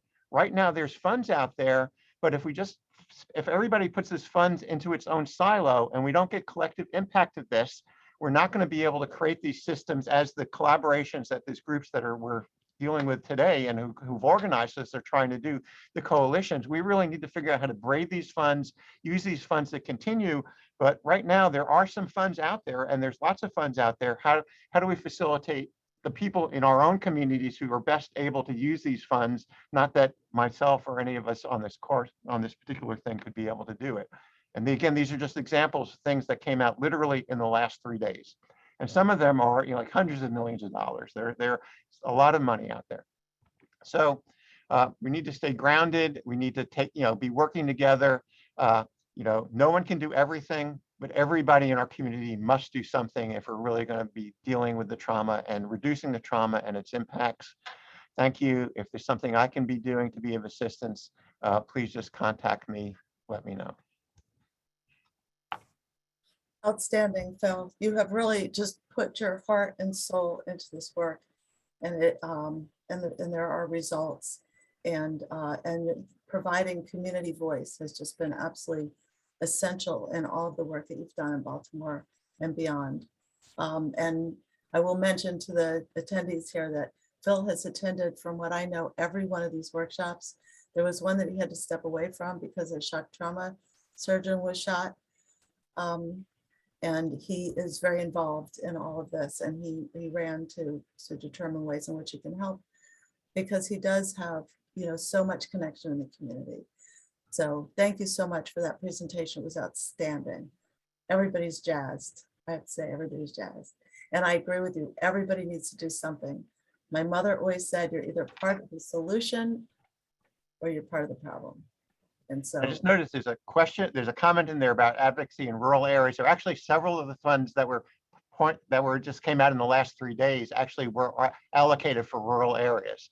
So there are funding. If you're in a rural area, go look at grants.gov, because there is money that is being focused on your area, which is, again, not, when you're competing with all the cities and stuff, it's sometimes hard, but this is sort of being now given for the rural areas. Great, thank you so much. Okay, so now we're going to move to some legislative opportunities to act on some of this work that are presenting themselves. And Dan and I are going to talk, and let's see if you can you see this? Yeah, Jeff- Denny, the slides are coming through. Not full screen, but. Oh, yeah. that one. Let me just scroll through. So while I do this, I wasn't gonna say anything, but I am now. I'm gonna say this, that as I mentioned before, I worked in Baltimore my entire adult life, which is quite long, until a little under 7 years ago. And when I was early in my career, working at the university and doing research at the NIDA intramural program. As a community service, I was, very concerned about, what the climate was like in Baltimore and some of the things that were going on. And so, given that I have some background in neuroscience, I also have some background in criminology, I developed a program for the Baltimore City jail detainees in the female unit that I call Baby Talk. And with this program, I taught prenatal care and parenting to the females that were in the facility. And given some of the conversation that took place during the course of these very, hands-on, warm and fuzzy kinds of sessions I was having with these women, really interactive with them, something occurred to me, and that was intergenerational trauma. And this is a gazillion years ago. This is 25 years ago, maybe 30 years ago. And I had a group of women in the room in the scorching heat, no air conditioning, no windows, about 60 of them in this room. And this just came over me. And I said, how many of you were abused as children?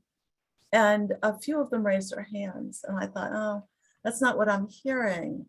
And this is absolutely accurate. I said, how many of you were beaten to the point of unconsciousness before the age of 12? And most of them raised their hands. And my heart bled. And I just thought, you want to blame, you want to say, oh, you should not do this. You should not, be uncivil, you should not be violent, you should not be violent towards your children. But you see the intergenerational nature of what is going on. And you have to do something about it, like Phil said, you have to do something about it. And so it took me off on a course where I eventually went to the Department of Justice to work on empowerment zones for youth and a number of other issues. But it just took me in all kinds of directions in an effort to try and do something. Now, what occurred to me also with these folks, these women, is that their history of child abuse was coincident with their addictions, that they had substance use disorder, they had drug dependence. Now, way back then, heroin was a staple in Baltimore forever. And so, I was getting into the field of drug abuse at the time as well, working for the National Institute on Drug Abuse as a fellow in Baltimore in their intramural program.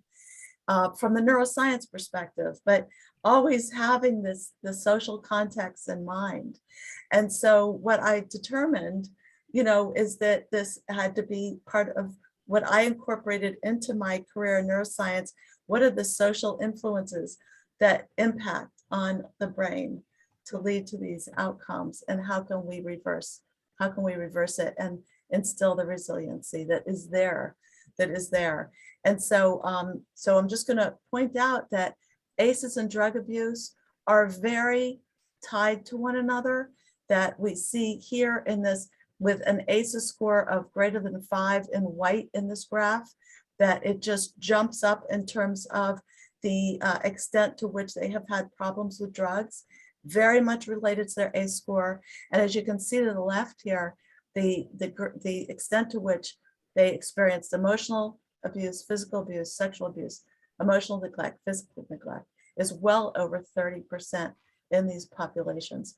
And so, what we know now that is going on with individuals who experience ACEs is that there is a direct connection with substance use.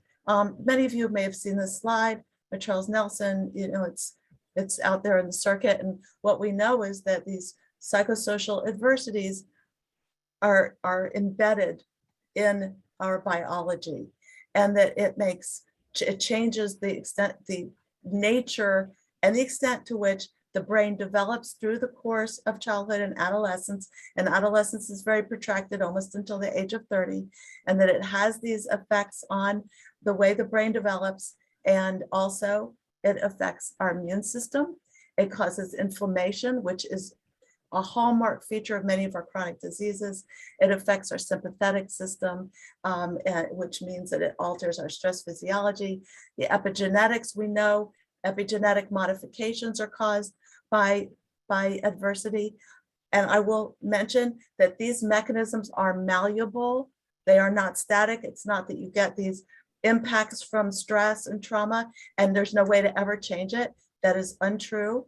But given what it causes, it leads to this biological embedding in our behavior that's often expressed as a propensity to substance abuse, and also other issues, certainly.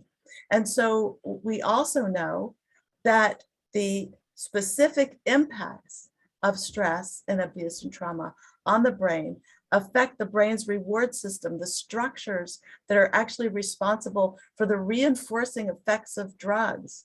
And so there's another biological reason why individuals with ACEs have greater proclivity to use and abuse drugs later on, and that it can damage, coping skills and so forth, and especially important when you live in a very threatening environment, unsafe environment. And these are also the same brain regions that are implicated in mental health disorders. So mental health is, very coincident with all of these issues. So, and then when you have a psychiatric disorder on board, when you have poor parenting, family dysfunction, and adverse neighborhood conditions, you're much more likely to end up with substance use.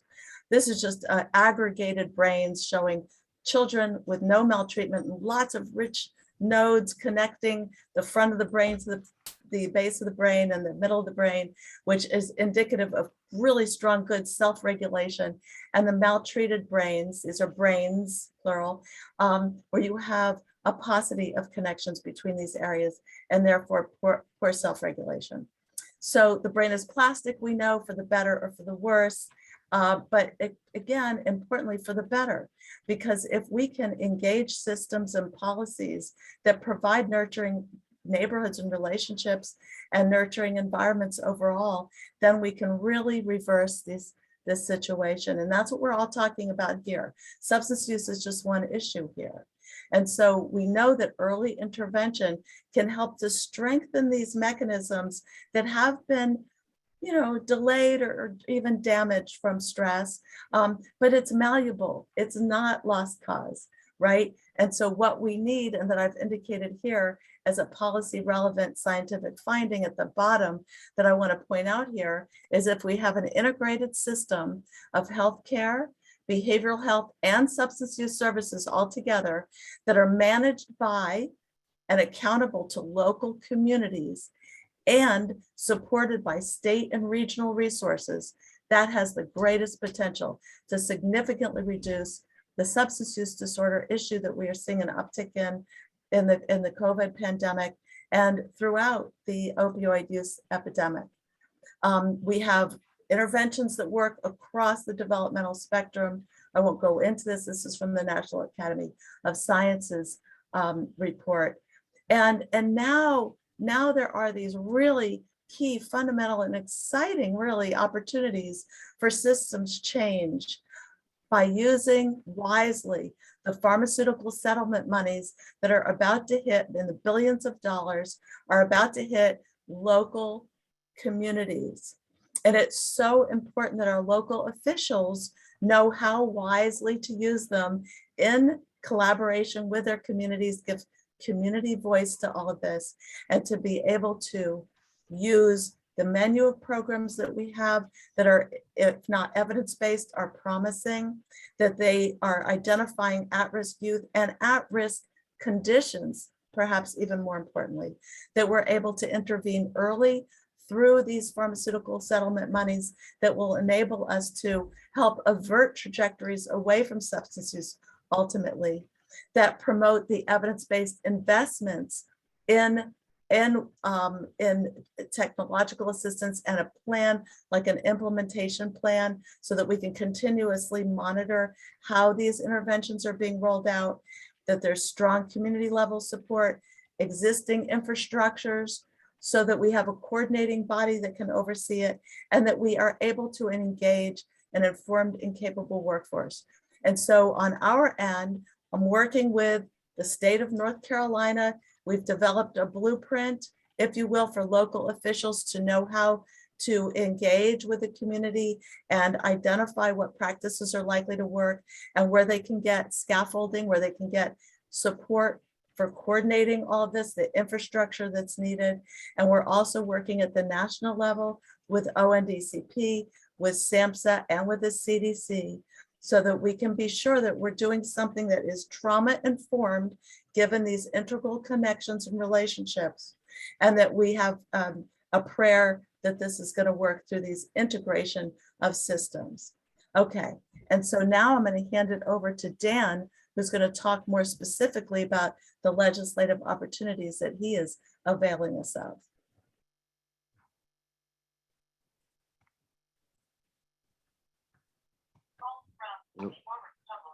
Okay. Okay, Just Dan. give it. Okay.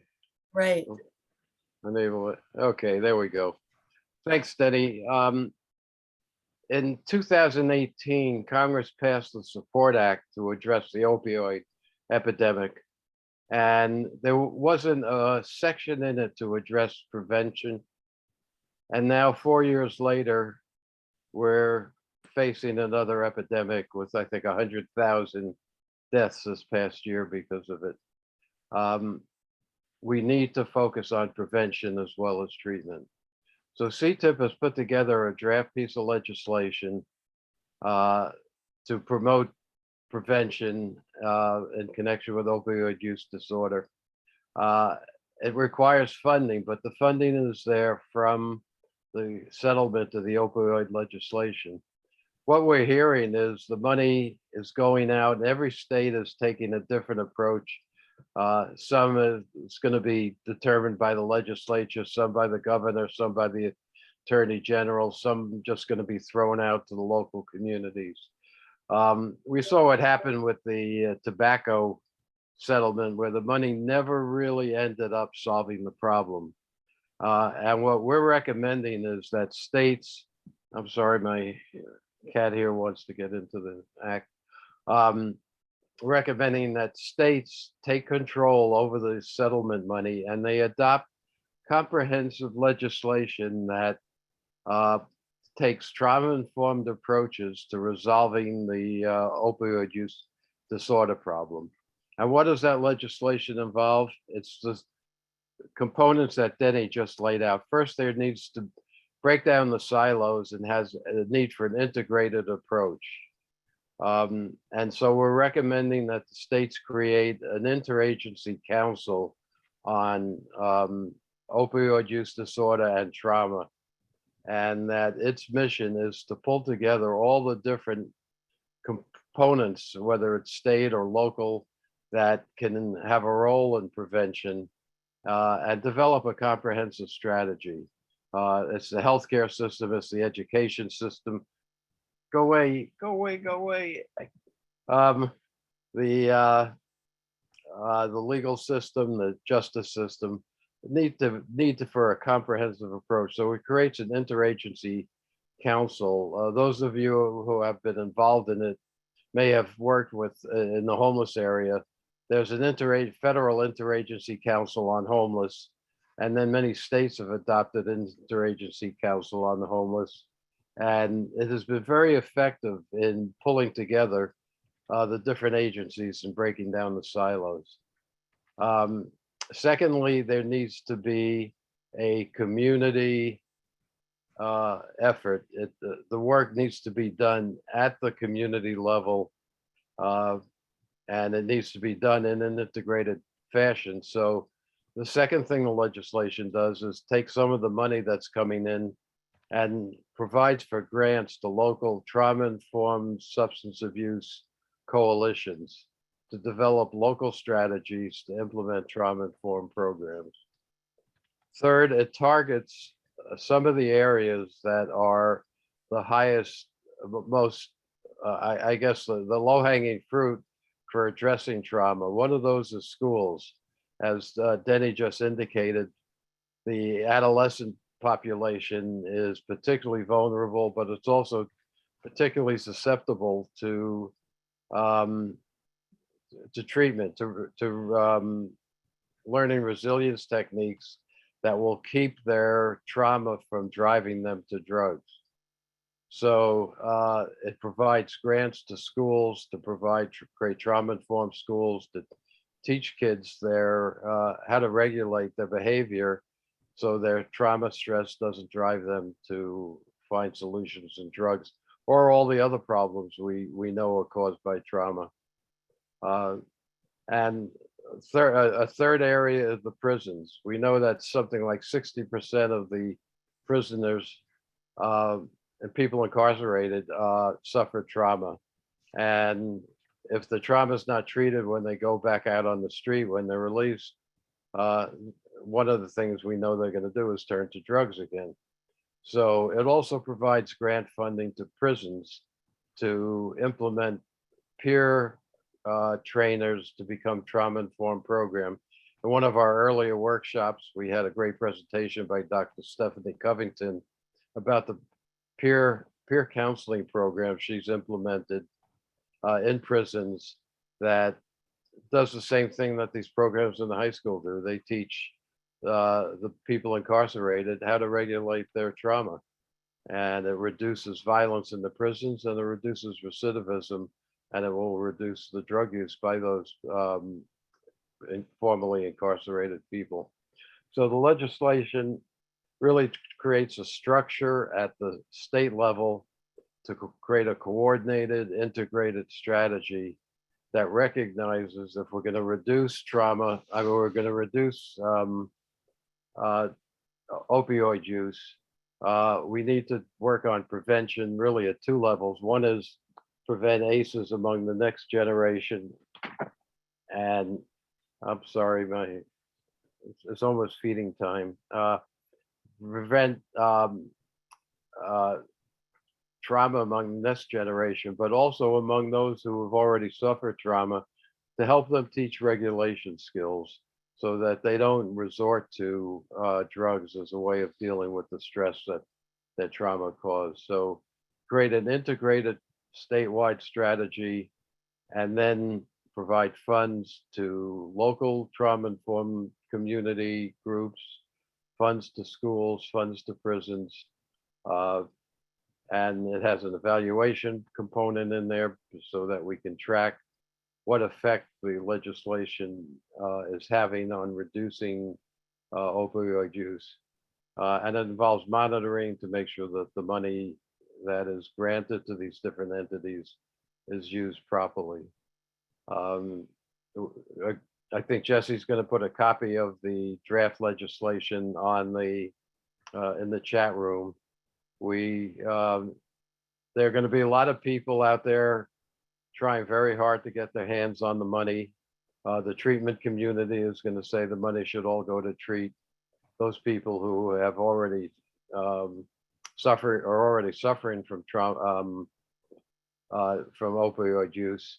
And some of the money does need to go there. But if we repeat the mistake that was made in the Support Act and only focus on treatment and not focus on resilience and not focus on prevention, we're not going to solve the problem. 4 years from now, we're going to come back and we'll find that the money, these billions of dollars that the drug companies are paying in settlement of the opioid abuse epidemic hasn't solved the problem, because there's just a new generation coming up We need to use that money to make sure that the next family, the next community, the next school isn't subject to severe opioid use disorder.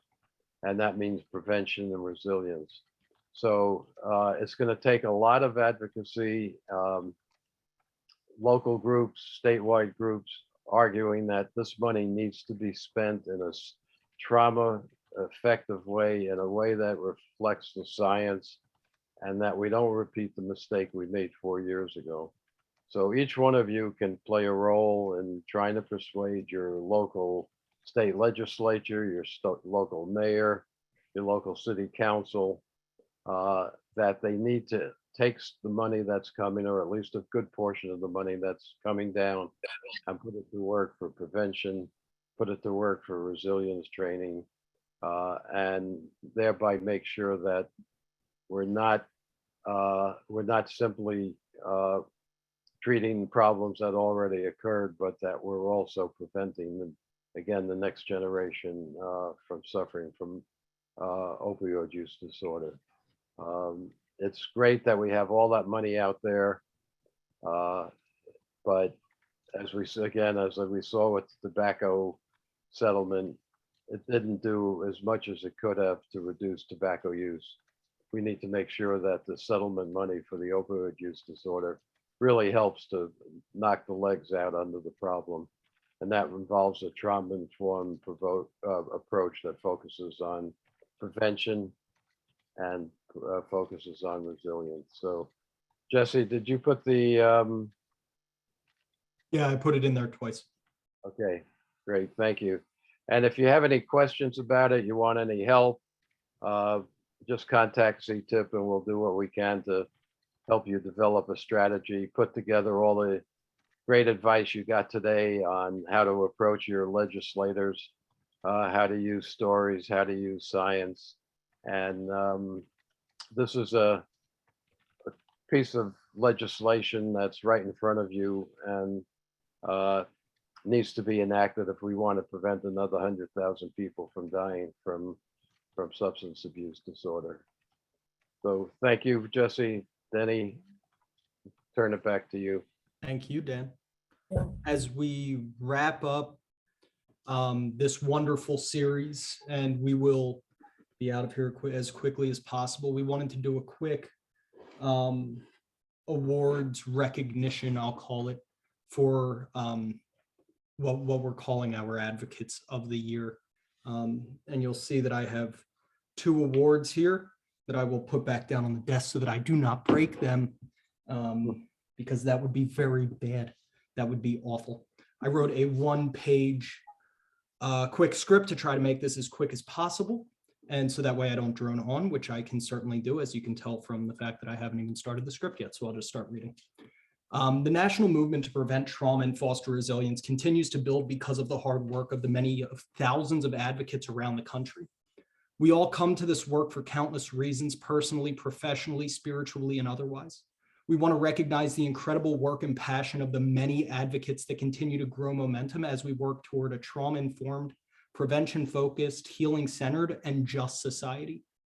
As we are concluding this first annual workshop series, I want to recognize 2 individuals in particular with an Advocate of the Year award. A little more than a year ago, I had the pleasure of being on a call with Dan Press and Denni Fishbein, where they agreed for the need for a conference to bring together advocates to continue building this movement. Both of them have complementary skill sets and an unwavering commitment to build awareness and action to propel this movement to new heights, along with decades of diverse experiences that create a fuller picture of what is necessary to do so. Though we had no funding, we agreed this was simply too important to not do, and we started meeting at least once every week and often multiple times a week. With the help of many thought partners that Dan and Denni brought together, starting over the summer, that conference turned into an unconference and through several iterations, eventually became this workshop series.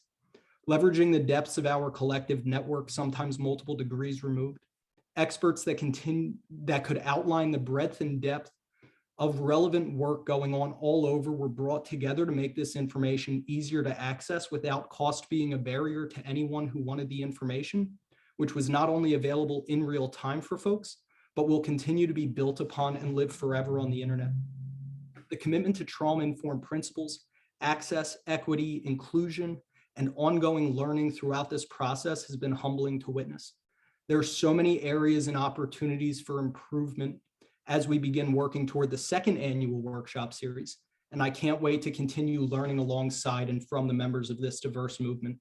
But the development and follow through of this 9-part journey, this 4-month journey we have been on, is an incredible accomplishment and needs to be celebrated. Through some difficult times as well as moments of elation, Dan and Denni never took their eyes off the goal of providing valuable content that would live on forever and to create a foundation for more knowledge and wisdom to be shared in the future. This workshop series has been a success beyond what any of us could have imagined when we started this journey. As I said at the beginning of this speech that I promise is coming to an end now, we want to recognize the incredible work that everyone on the line and so many others do as advocates, practitioners, professionals, community members, parents, friends, and the various roles we all fill in our lives.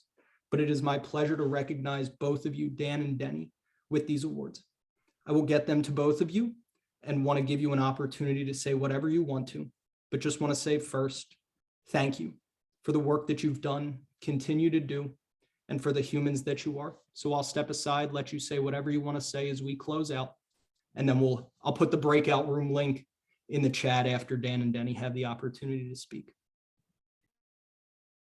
Go ahead, Denni. This was just supposed to be for Dan, Jesse. Neither of you knew, I know. This was just supposed to be for Dan. I just can't, I find it hard to find the words to describe the extent to which you have inspired me. You, Jesse. Like, I mean, you're just, and you are an amazing human being. For someone so young, I just can't even imagine what you will have accomplished by the age of 40. You'll probably have it all solved and we can all go do something else. But thank you. I mean, you're too kind. You are just too kind. Dan, what do you have to say? Oh, just again, that should have been 3 awards because it was really the 3 of us that put this together, with each of us picking up the slack at different times. It's really been an amazing experience. It's nothing I've had in my 50 years of law practice, and to have the ability to work with 2 such incredible people who, and to accomplish something that's as amazing as this workshop, considering, again, we had no money. We just had a couple of volunteers who were willing to put their time and effort into it.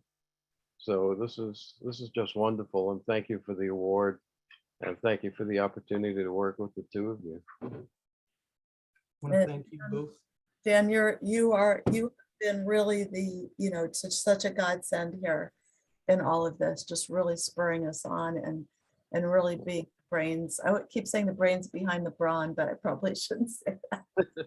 Jesse being the brawn, because he's so much more than that. But Dan, you made this all possible, all of it. And everybody, please note that this is not the end of anything. It sounds like closing remarks, and it's really just the beginning. It's really just to carve the way. This is, what we've done with these workshops is really providing us with a roadmap for what's next. And so you will continue to hear from us and hopefully be motivated to continue on with pushing this movement forward. Yeah, the purpose of the workshop really was to move the movement forward. And it's doing some of that, but there's so much more we need to do before we make America trauma-informed. And so look for us to come back to you, those of you in the audience, with additional activities. And we're not going to be happy until we wear hats that say "Make America Trauma-Informed." We may come up with Blue or something. Something of that sort, for sure. I put in the link, or in the chat rather, the breakout room information. And Dan and Denni, again, just this needs to, you both deserve the recognition. As do you. Helping to bring this together. And just a lot of love to both of you. Same. In the chat, as we move forward, like Denni said, this is just the beginning. These are not closing remarks, just recognition for careers. Just a ton of work over the course of a career.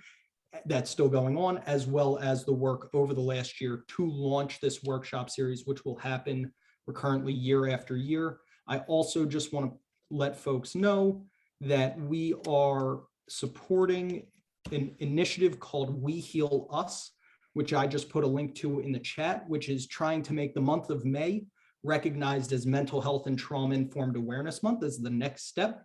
That is including community-led workshops and information sessions. We're trying to get it off the ground. This was done in partnership with the states of Illinois and Pennsylvania. Some other states have joined as well. But if you want to click on that link, you can get involved, follow us on social media, and we'll see where that initiative takes us as we continue to try and build momentum toward a trauma-informed, prevention-focused, healing-centered society. And one more time, I will put the link to the breakout room for those who want to join in the chat, as we don't say goodbye forever, but just for now, as we continue to go out there, go take all of the information that we've learned, use it to advocate to your policymakers, to your friends and other community members, to your family, to other key decision makers, and just everybody. I don't want to leave anybody out. This is an incredibly inclusive movement. And so we just want for everybody to understand the power of this science and the promise of the policies and practices that follow when more understanding is just there.